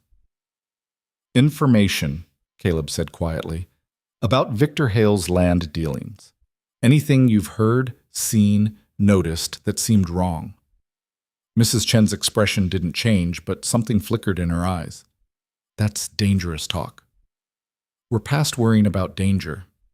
She was quiet for a long moment. Then she moved to the back room, returned with a ledger. 3 years ago, Hale bought property from the Mendoza family. Old ranch, north of here. They sold cheap, too cheap. I asked Rosa Mendoza why. She said they had no choice. Someone had poisoned their well, killed half their cattle, made the land worthless. Caleb leaned forward. Hale? She never said, but 2 months after they sold, that well was working again, and Hale's operation moved in. You have proof of this? Just memory, and Rosa's gone now. Moved to California. But if you go to the land office, check the sale records, you might find something interesting about the timing. It wasn't much, but it was a start. They thanked Mrs. Chen and left, making their way to the land office as the town woke up around them. Hannah felt eyes on them, people watching from windows, from storefronts. Word had spread fast, the crazy rancher and his cook wife back in town, stirring up trouble. The land office was a small building next to the courthouse, managed by a clerk named Simmons, who looked like he'd rather be anywhere else. He barely glanced up when they entered. Help you? We need to see property records, Caleb said. Sales and transfers for the past 5 years. That's a lot of records. We've got time. Simmons sighed, led them to a back room filled with filing cabinets and dust. Help yourself. Put everything back where you found it. For the next 3 hours, Hannah and Caleb sifted through papers, deeds, titles, sale agreements, water rights documentation. Most of it was exactly what it appeared to be, legitimate transactions properly recorded. But some weren't. Here, Hannah said, pulling a file. The Mendoza sale. Look at the date. Caleb took it, scanned the document. His eyes narrowed. This says they sold in March of 1872, but there's a notation here, secondary filing, October 1872. Why would there be 2 dates? Maybe they amended something? Or maybe someone backdated the original to hide when the sale actually happened. He kept reading. And look at this. The witness signature on the original filing is illegible, but the secondary filing has Judge Carson's signature clear as day. Carson who refused to help Pete? The same. Caleb set the paper down, pulled another file. Let's see what else has Carson's signature on it. They found 6 more properties, all purchased by Hale or his associates, all with similar patterns. Unclear original documentation, later filings that cleaned things up, Carson's signature prominently featured. It was circumstantial, probably not enough for criminal charges, but it showed a pattern, and patterns could be investigated. Hannah was reaching for another file when the door opened. She looked up. Her heart stopped. Victor Hale stood in the doorway, flanked by 2 of his men. He was smiling. Well, well, he said pleasantly. What brings the happy couple to town? Caleb moved in front of Hannah, subtle but deliberate. Research. How educational. Victor stepped inside, his men blocking the exit. You know, I heard the most interesting thing this morning. A federal marshal asking questions about me, about my business practices, almost like someone had been feeding him information. Can't imagine who. Can't you? Victor's smile turned sharp. I'm going to give you one more chance, Vance. Sell to me today. Walk away with enough money to start over somewhere far from here, because if you don't... He gestured to the files spread across the table. Well, accidents happen, to property, to people, to wives who stick their noses where they don't belong. Hannah felt the weight of the revolver in her pocket. Her hand moved toward it. I wouldn't, Victor said, watching her. My men are faster than you, and killing a woman in self-defense, well, that's still legal, long as the story's told right. Get out, Caleb said, voice deadly quiet. I'm trying to help you. I said get out. For a moment, violence hung in the air like a held breath. Then Victor laughed and stepped back. Your funeral, he said, literally. He left, his men following, their boots heavy on the floorboards. Hannah realized she was shaking, not from fear, from rage. We need to get this to Garrett, she said, gathering the files with trembling hands. Now, before Hale has time to destroy the evidence. Caleb helped her, moving faster. They had maybe minutes before someone came to stop them. Simmons appeared in the doorway, looking nervous. "You folks need to leave," he said. "Now, I can't have trouble here." "We're copying these," Caleb said, not stopping. "Official business." Mr. Hale said, "I don't care what Hale said." Hannah looked up, met Simmons's eyes. "You know what he's doing is wrong. You've seen it. Help us, or get out of the way." The clerk hesitated. Then, incredibly, he grabbed paper and started copying alongside them. They worked in frantic silence, duplicating the most damning documents. 10 minutes, 15, every second felt like borrowed time. Finally, they had enough. Caleb paid Simmons $20, everything he had in his pocket, and they left through the back door, moving fast through the alleys. Marshal Garrett was staying at the boarding house on 3rd Street. They made it halfway there before the shooting started. The first bullet hit the wall beside Hannah's head, spraying brick dust. She dropped, instinct taking over, rolling toward cover behind a water trough. Caleb was beside her instantly, gun drawn, returning fire. 3 men, maybe 4. Hard to tell through the chaos and smoke. They'd been waiting, positioned, ready. "Run!" Caleb shouted at her. "Get to Garrett! Not without you!" Another shot, this one closer. Hannah pulled her revolver, aimed at a shape in the shadows, and fired. The kick nearly broke her wrist, but she held on, fired again. Someone screamed. Not her, not Caleb, one of them. "Move!" Caleb grabbed her arm, pulled her into a sprint. They ran, bullets chasing them, people screaming and diving for cover. The boarding house was ahead, close, so close. They burst through the door. Garrett was already on his feet, gun drawn, having heard the commotion. "What the hell? Evidence?" Caleb gasped, throwing the papers on the table. "Hale's land fraud. It's all there, and he just tried to kill us to keep it quiet." Outside, the shooting had stopped, but Hannah could hear voices. Hale's men, regrouping, planning. Garrett looked at the papers, then at them, then at the door, his jaw set. "All right," he said. "All right. You two stay here. Don't move. I'm going to get some deputies, real ones, from the federal office, and we're going to end this." He left at a run. Hannah and Caleb stood in the empty room, covered in dust and brick chips, ears ringing from gunfire. "We did it," Hannah said, not quite believing it. "We actually did it?" Caleb pulled her close, sudden and fierce. Not romantic, just desperate relief that they were both still breathing. "Don't ever do that again," he said into her hair. "Do what?" "Stand in front of bullets for me." "Then don't stand in front of them for me."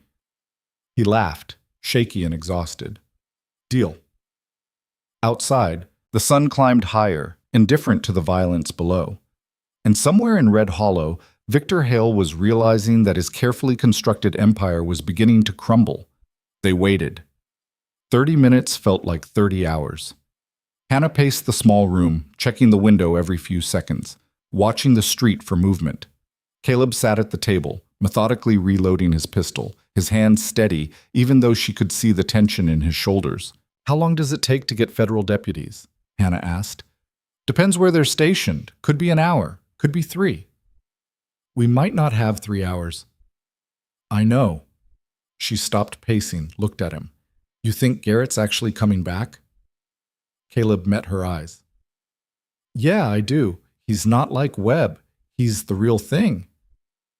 "How can you tell?" "Because he listened. Because he looked at that evidence like it mattered. He finished with the gun, holstered it.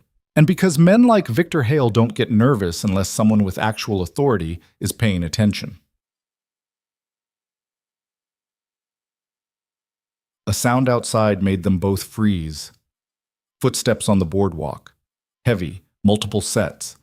Hannah's hand went to her revolver. Caleb moved to the window, peered out carefully. "It's Webb," he said quietly, "and 4 deputies. Real deputies or his thugs? Does it matter?" He stepped away from the window. "They're coming here."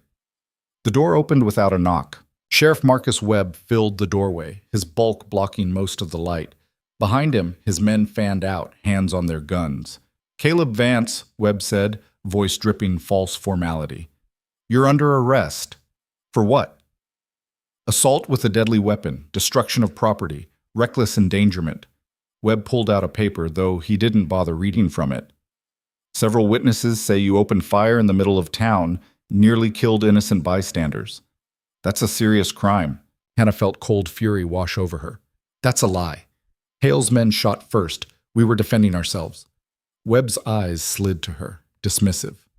I've got 3 signed statements saying otherwise. You got any witnesses? We've got the truth. Truth is what a court decides, ma'am. And right now the law says I take this man into custody. He gestured to his deputies. Get him. Caleb didn't resist when they grabbed his arms, didn't fight when they put him in irons. He just looked at Hannah, his expression communicating more than words could. Stay calm. Don't do anything stupid. Garrett will handle this. But watching them drag him toward the door, Hannah felt something break inside her. The unfairness of it. The corruption so blatant it didn't even bother hiding. The way power could twist everything, make victims into criminals and criminals into victims. Where are you taking him? She demanded. County jail. He'll see a judge in the morning. But Webb smiled.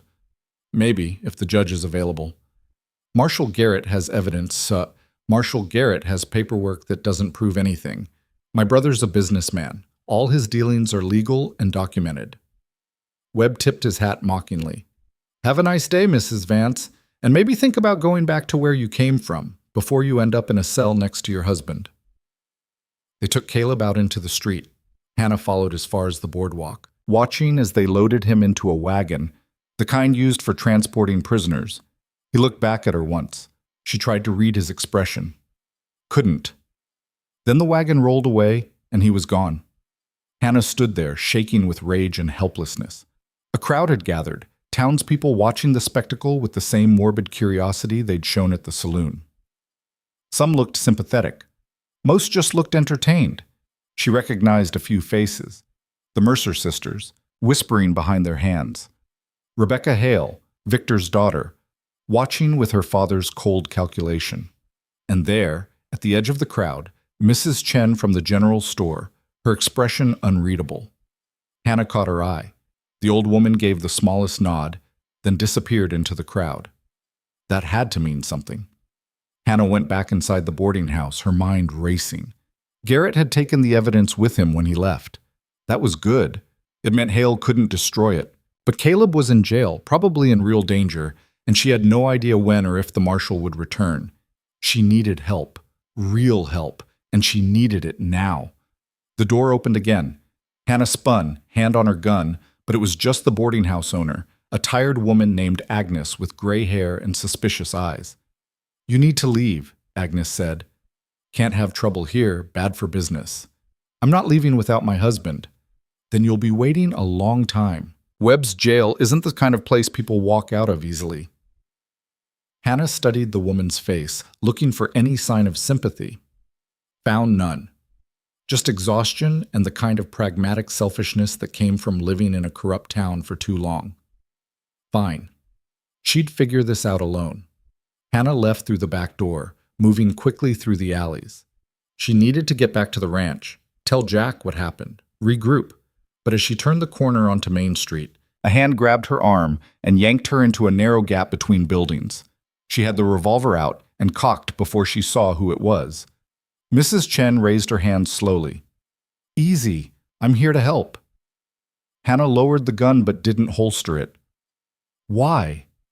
Because Victor Hale has been poisoning this town for years, and I'm tired of watching it happen. The old woman glanced back toward the street, making sure they weren't seen. Your husband's in danger. Webb's jail is controlled by Hale's men. If they want Caleb dead, he'll be dead by morning, made to look like suicide or a fight with another prisoner. Then I need to get him out. You can't, not alone, not without getting killed yourself. Mrs. Chen pulled Hannah deeper into the shadows. But I know someone who might help. Old friend of mine. Runs the telegraph office. If we can get a message to the territorial governor, bypass the local corruption, that'll take days. Caleb doesn't have days. Then we need leverage. Something that makes Hale back down before he gives the order. Mrs. Chen's eyes were sharp. The marshal has the land fraud evidence, but there's something else. Something worse. Hale's been smuggling stolen cattle across the border, selling them in Mexico. I've seen the ledgers. He keeps them in his office, thinks nobody knows. Hannah felt her pulse quicken. You're sure? I delivered supplies to his ranch 2 months ago, saw the books on his desk, didn't understand most of it, but I know stolen property when I see it documented. She gripped Hannah's arm. You get those ledgers, you have him. Real crimes with real evidence, the kind even a corrupt judge can't ignore. How am I supposed to get into his office? The same way I did, through the back. Hale's at the jail now, watching your husband. His house is 15 minutes outside town. 3 servants, maybe 1 guard. You move fast, you can be in and out before he knows what happened. It was insane, reckless. The kind of plan that got people killed. Hannah thought about Caleb sitting in that cell, about Victor Hale's smug face, about spending the rest of her life running or hiding or letting powerful men decide what happened to her. Show me where, she said. Mrs. Chen led her through the back streets to where Hannah's horse, Ash, was tied outside the general store. The old woman pressed something into Hannah's hand. A key. Back door, she said. 2nd floor, 3rd door on the right. That's his office. The ledgers are in the desk, bottom drawer. It's locked, but this opens it. She paused. You get caught. I don't know you. Can't help you. Understand? I understand. Hannah mounted Ash, the mare, steady beneath her. Thank you. Don't thank me yet. Just don't get yourself killed. Hannah rode hard, pushing Ash faster than she should have, her mind already 3 steps ahead. Get the ledgers. Get back to town. Find Garrett or go directly to the jail, or she'd figure it out, 1 step at a time. The Hale estate sat on a hill overlooking the valley, a sprawling ranch house built from dark stone and expensive timber. It looked more like something from back east than anything that belonged in frontier territory, all cultivated gardens and pristine fences. Hannah tied Ash in a grove of trees a 1/4 mile away, approached on foot. The sun was setting, long shadows stretching across the ground. She could see lights in the windows, movement inside, but Mrs. Chen had been right. The security was minimal. Hale was arrogant. Didn't think anyone would dare come after him on his own property. The back door was exactly where Mrs. Chen had said. Hannah tried the key. It turned smoothly.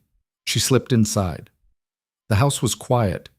Somewhere distant she could hear voices, servants talking in the kitchen, a clock ticking, the creak of floorboards settling.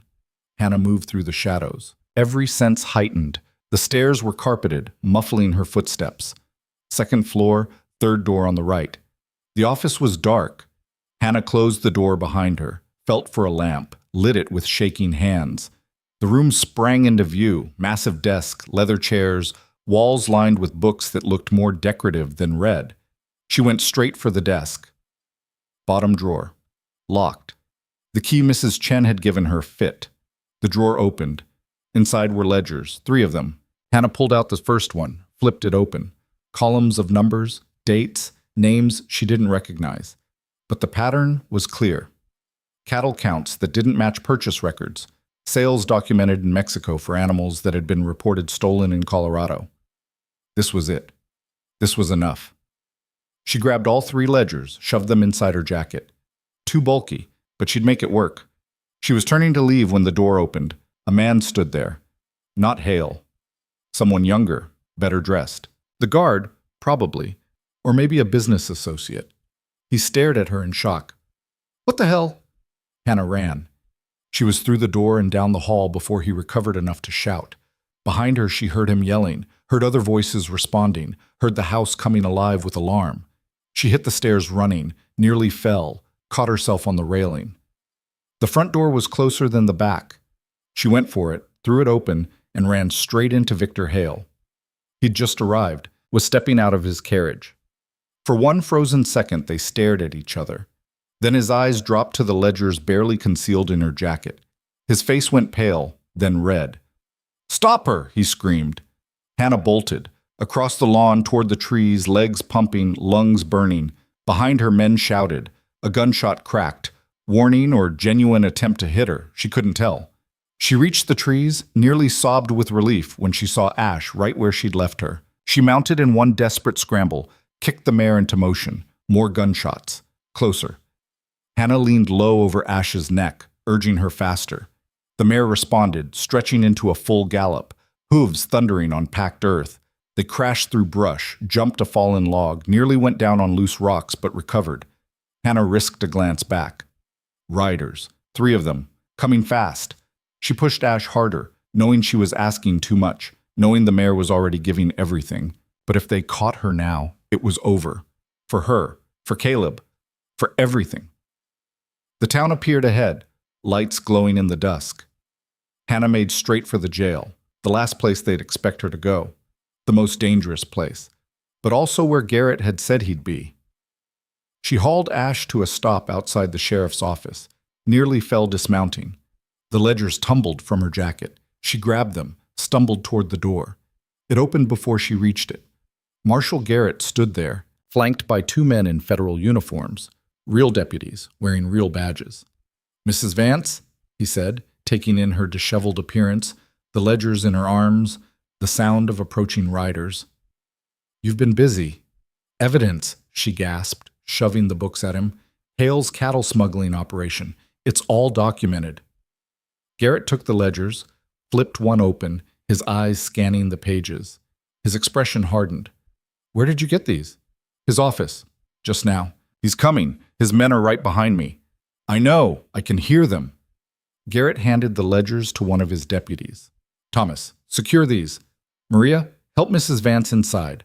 I'll handle Hale." The female deputy, a stern woman with gray streaks in her dark hair, took Hannah's arm, guided her into the building.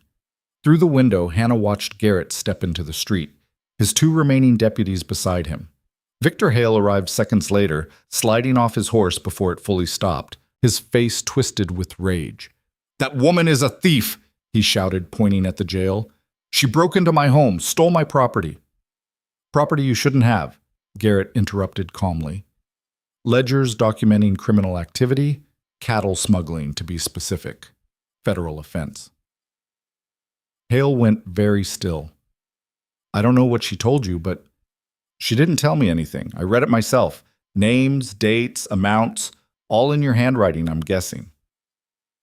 Garrett's hand rested on his gun. "You want to keep talking, or do you want to wait for your lawyer?" "This is absurd. Those ledgers are fabricated."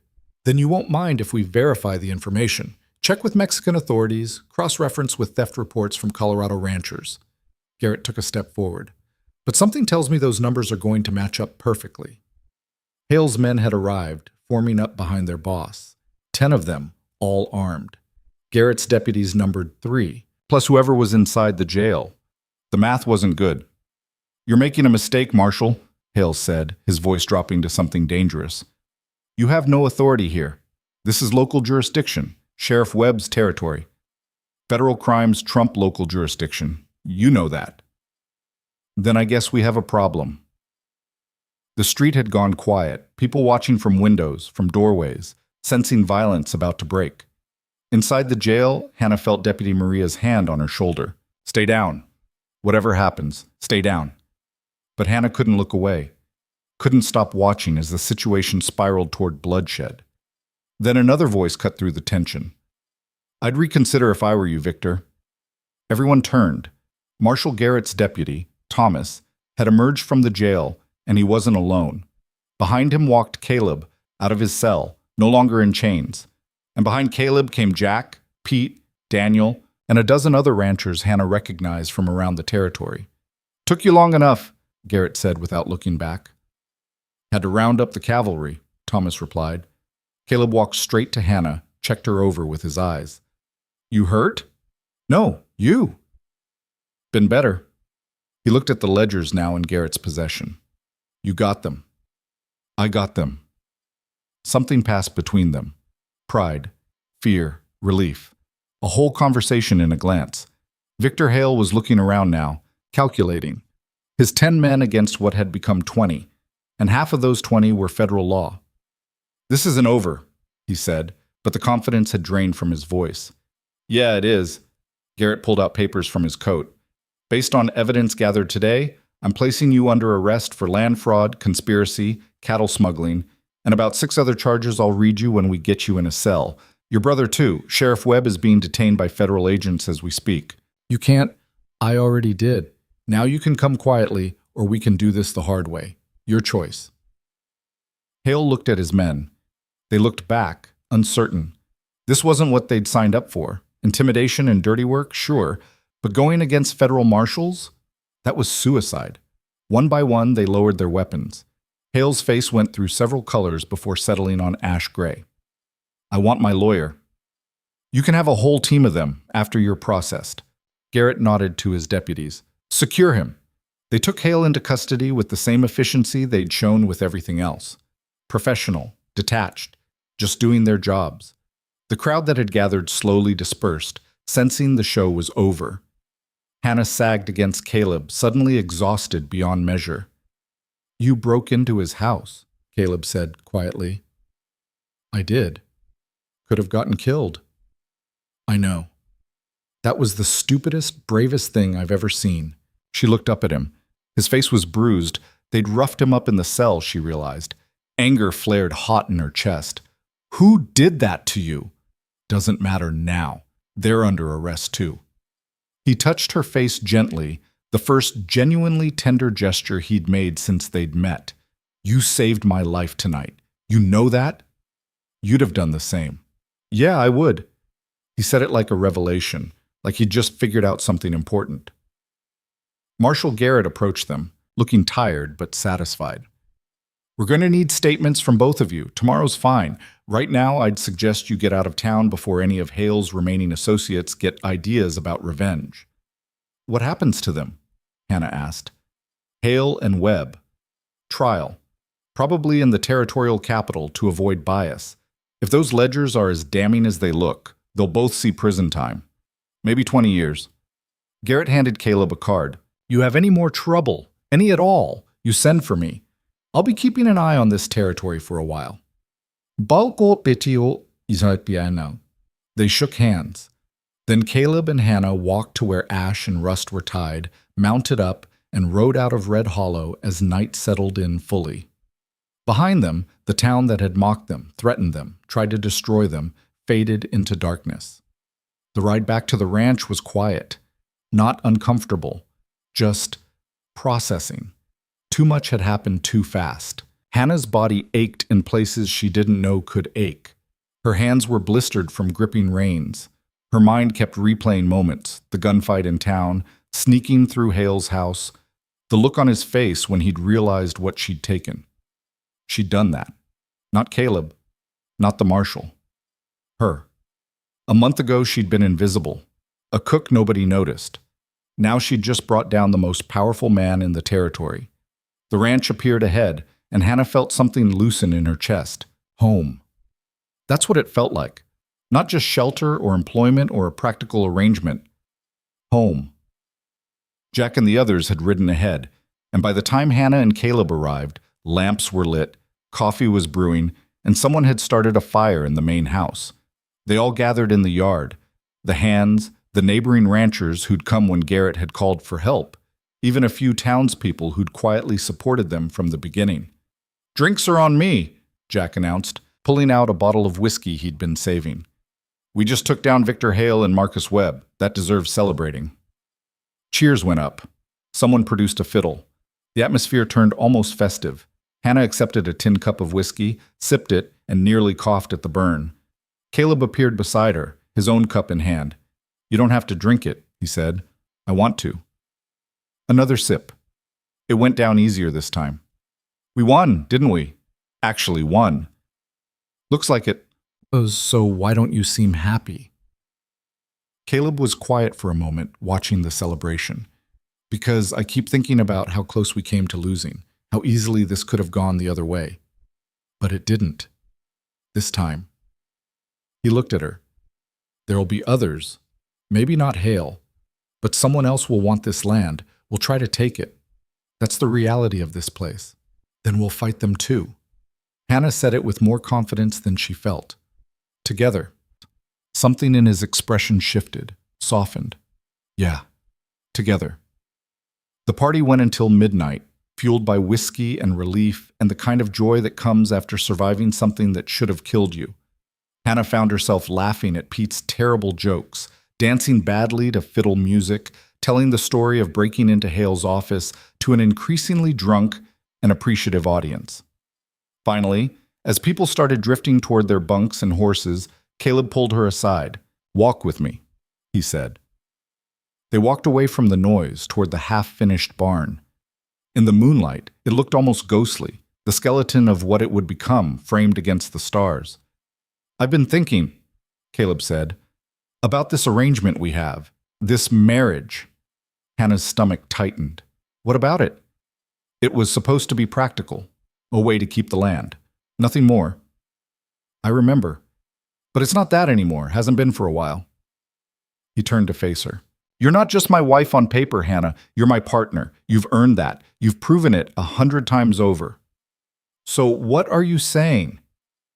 "I'm saying I want to make this real, not because the law requires it, because I choose it, because you—" He stopped, searching for words.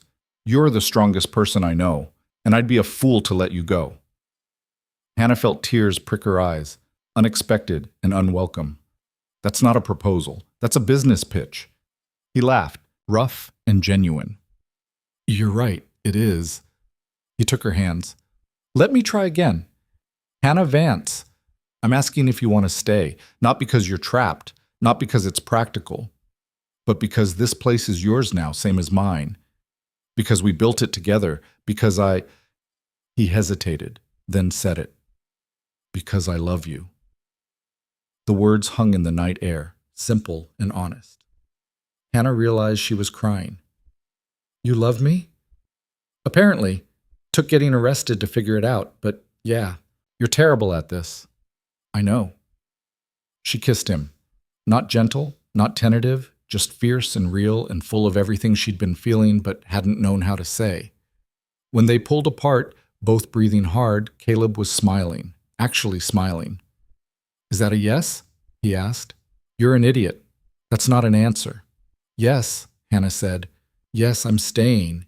Yes, I love you too. Yes to all of it." He pulled her close, and they stood there in the shadow of the barn they'd rebuilt together, while behind them the party wound down and the ranch settled into quiet. Tomorrow would bring new challenges. The trial. Rebuilding. Figuring out how to run a territory without Hale's corruption strangling it. But tonight, they'd won. They'd survived.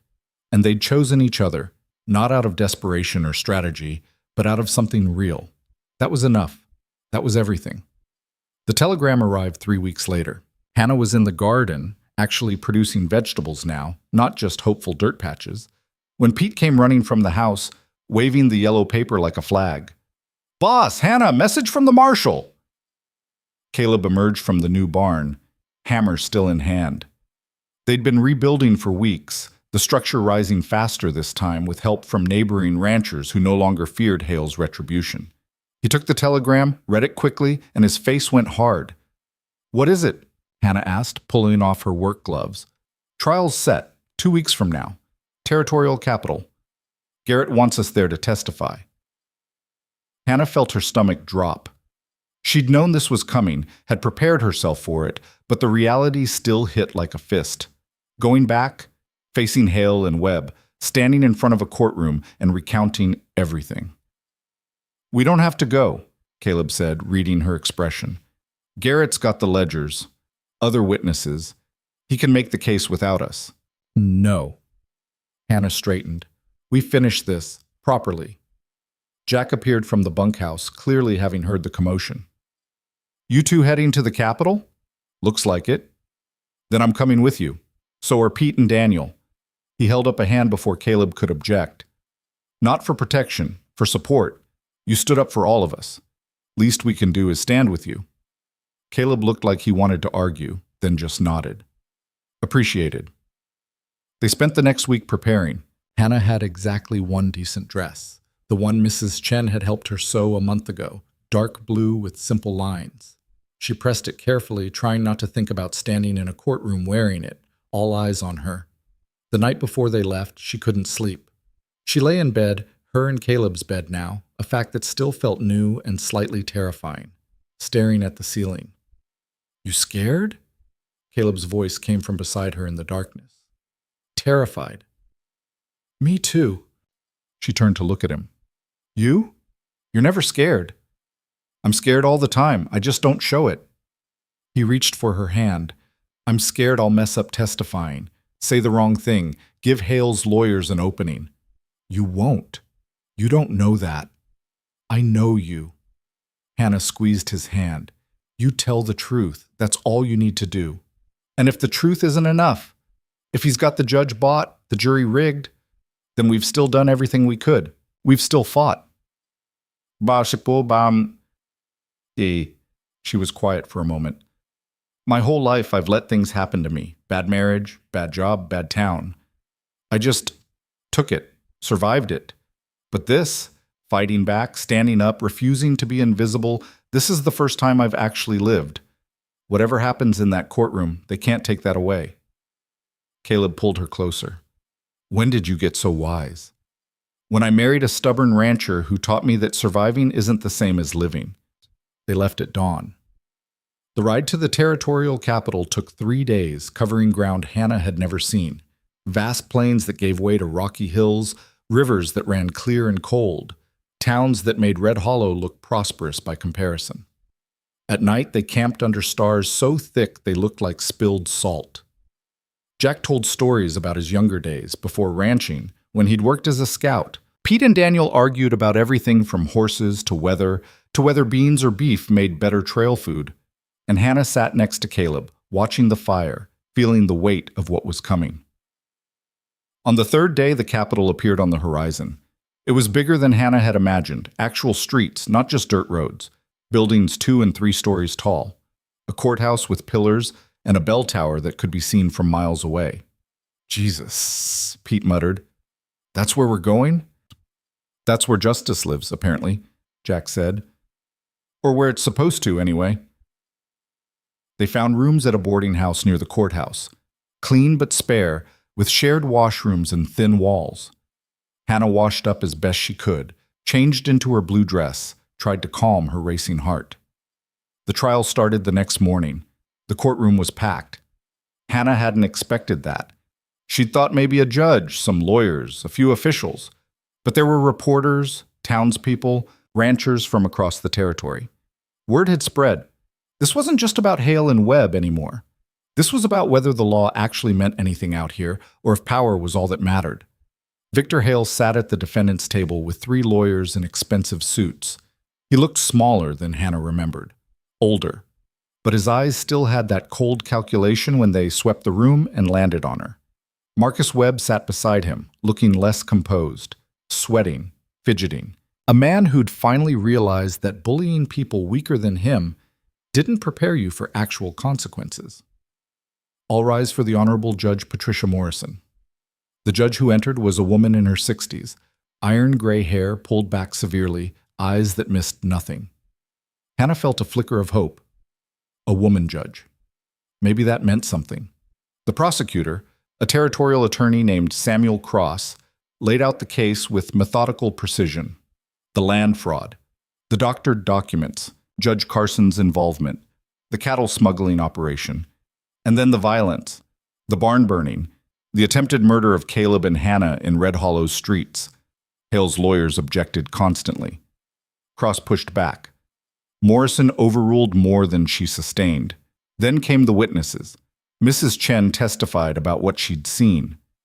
The ledgers, the threats. Her voice was steady, unflinching. Hale's lawyers tried to discredit her, claimed she was a biased foreign woman with grudges and poor understanding of business. Morrison shut them down hard. This witness has operated a successful business for 20 years, she said coldly. I'll trust her understanding of commerce over your implications. Other ranchers testified. The Mendoza family had been found in California, convinced to return and tell their story. Rosa Mendoza cried on the stand describing the poisoned well, the dead cattle, the way they'd been forced to sell for nothing. By the second day, the prosecution's case was overwhelming. But Hannah knew Hale's lawyers would try to tear it apart. They'd claim everything was circumstantial, that ledgers could be faked, that witnesses could lie. That's when Garrett took the stand. The marshal testified for 3 hours, methodical and professional.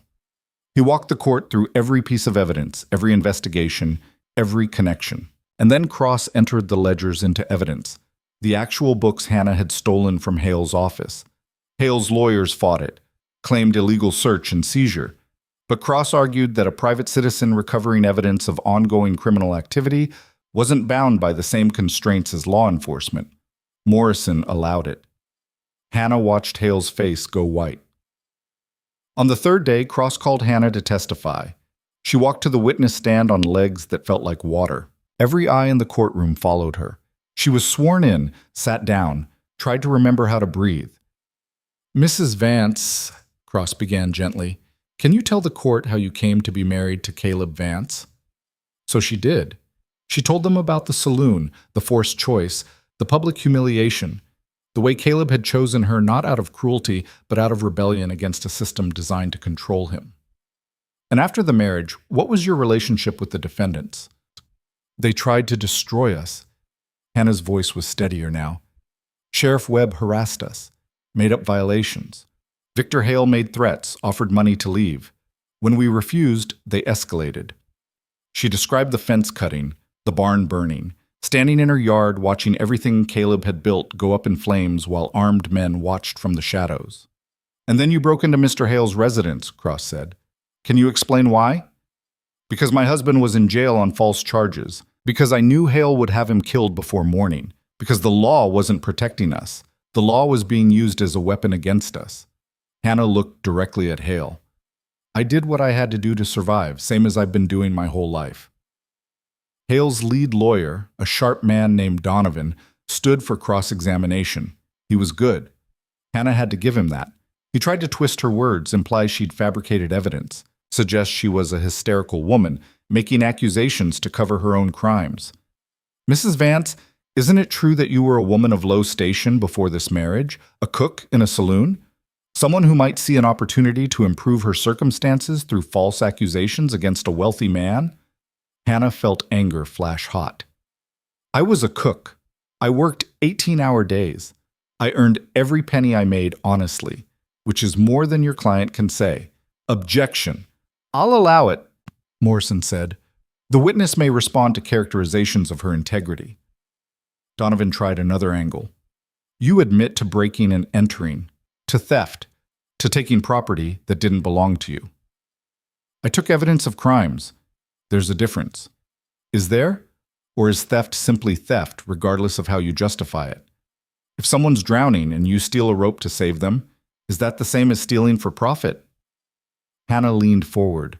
"I took those ledgers because they proved what everyone in Red Hollow already knew, that Victor Hale is a criminal who's been buying his way out of consequences for years, and I'd do it again." The courtroom erupted. Morrison banged her gavel. "Order!" But Hannah saw it in the jury's faces. Sympathy, understanding, maybe even respect. When Caleb testified later that day, he was calmer but no less effective. He walked them through the timeline of harassment, the systematic attempts to drive him off his land, the way every legal avenue had been blocked by corruption. "Mr. Vance," Donovan asked during cross-examination, "you've painted yourself as a victim, but isn't it true you're simply a failed businessman unable to compete in a changing market?" "No," Caleb said flatly.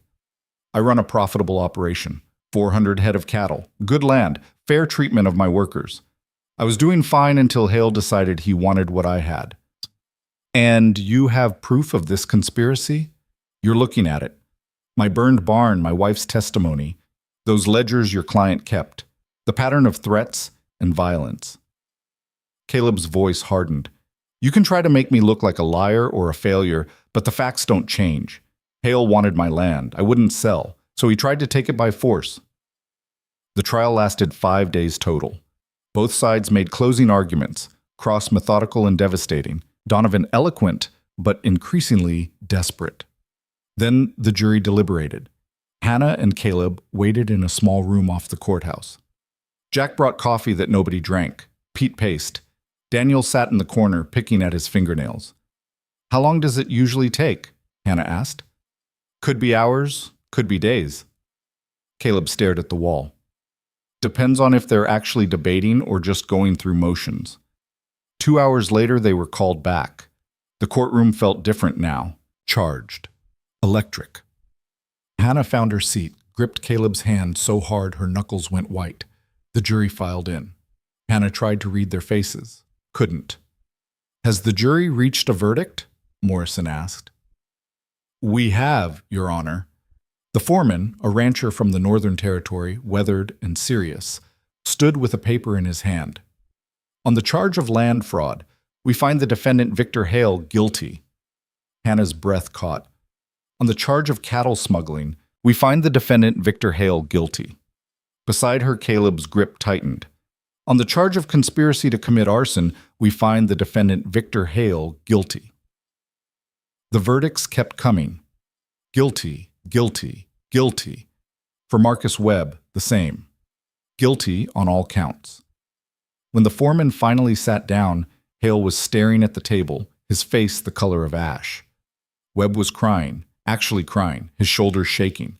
Morrison banged her gavel. The defendants will be remanded to territorial custody pending sentencing. This court is adjourned. It was over. Outside the courthouse, reporters swarmed them.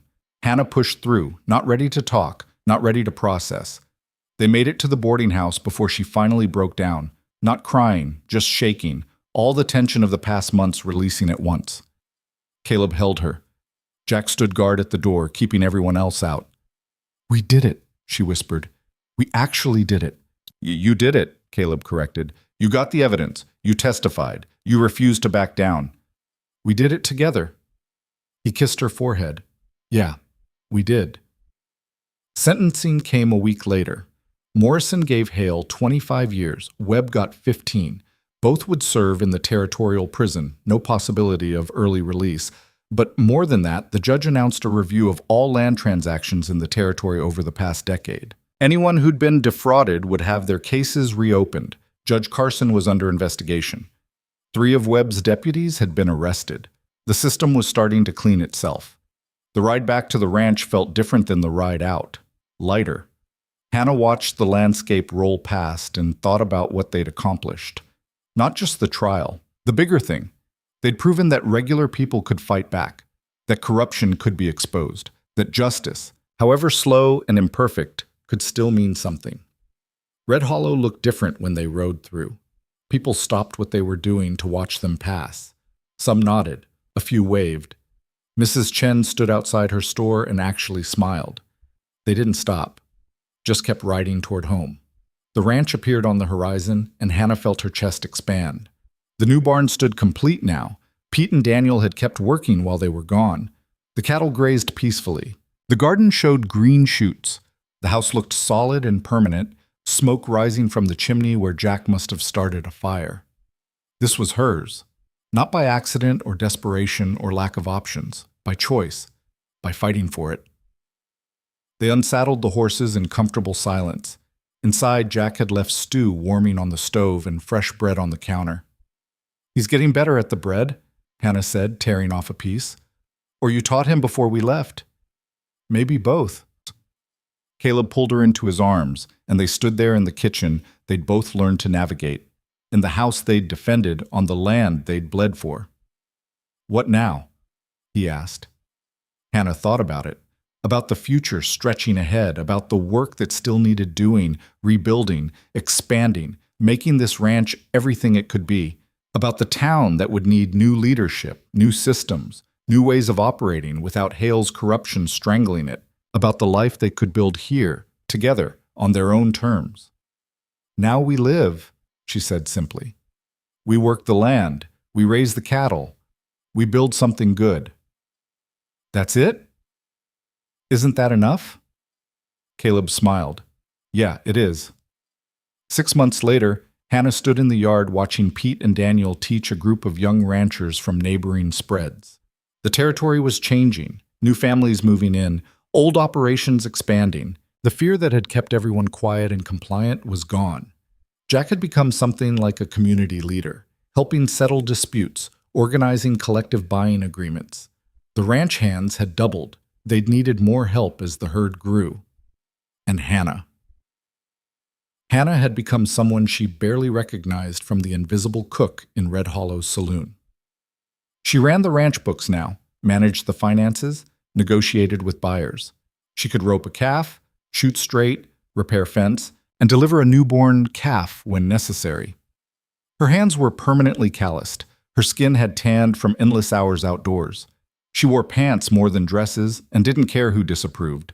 She'd found her strength not in spite of being underestimated, but because of it. All those years of being invisible had taught her to watch, to listen, to understand how power worked. And now she wielded that understanding like a weapon. Caleb emerged from the barn, saw her standing there, and walked over. "Thinking?" he asked, remembering. Hannah smiled. "That first night, you telling me you didn't need a rancher's wife. I was an idiot. You were honest, which was better." She took his hand. "You told me you needed someone who could work, who could think, who wouldn't crumble. You were right. That's exactly what you needed, what we both needed. And you told me you didn't know how to be a rancher's wife. I still don't, but I know how to be a rancher. Turns out that matters more." He laughed, pulled her close. In the distance, the mountains stood sharp against the sky. The land stretched out in all directions, more beautiful than Hannah had ever noticed when she'd first arrived. She'd learned something in these months, something important. Strength wasn't about being fearless or perfect. It was about being afraid and doing the thing anyway. It was about failing and getting back up. It was about being underestimated and using that to your advantage. And love, real love, wasn't about romance or passion or fairy tale endings. It was about standing beside someone when everything went to hell. It was about choosing them every single day, even when it was hard. Especially when it was hard. That night, the whole ranch gathered for dinner. Not in the bunkhouse this time. They'd built an addition onto the main house, a long room that could fit everyone. Hannah had insisted on it. If they were building something here, it should be built for community. The table was crowded, loud, full of the kind of chaotic warmth that came from people who'd fought together and survived. Someone had brought whiskey. Jack told a story that was probably exaggerated. Pete and Daniel argued about next year's planting. Hannah looked around the table and thought about the word family. She'd never had much of one. Her parents dead young. Her first husband a mistake. 2 years of loneliness in that saloon. But these people who'd stood with her, who'd risked things for her, who showed up every single day to do hard work for fair pay and mutual respect, this was family, built not through blood, but through choice.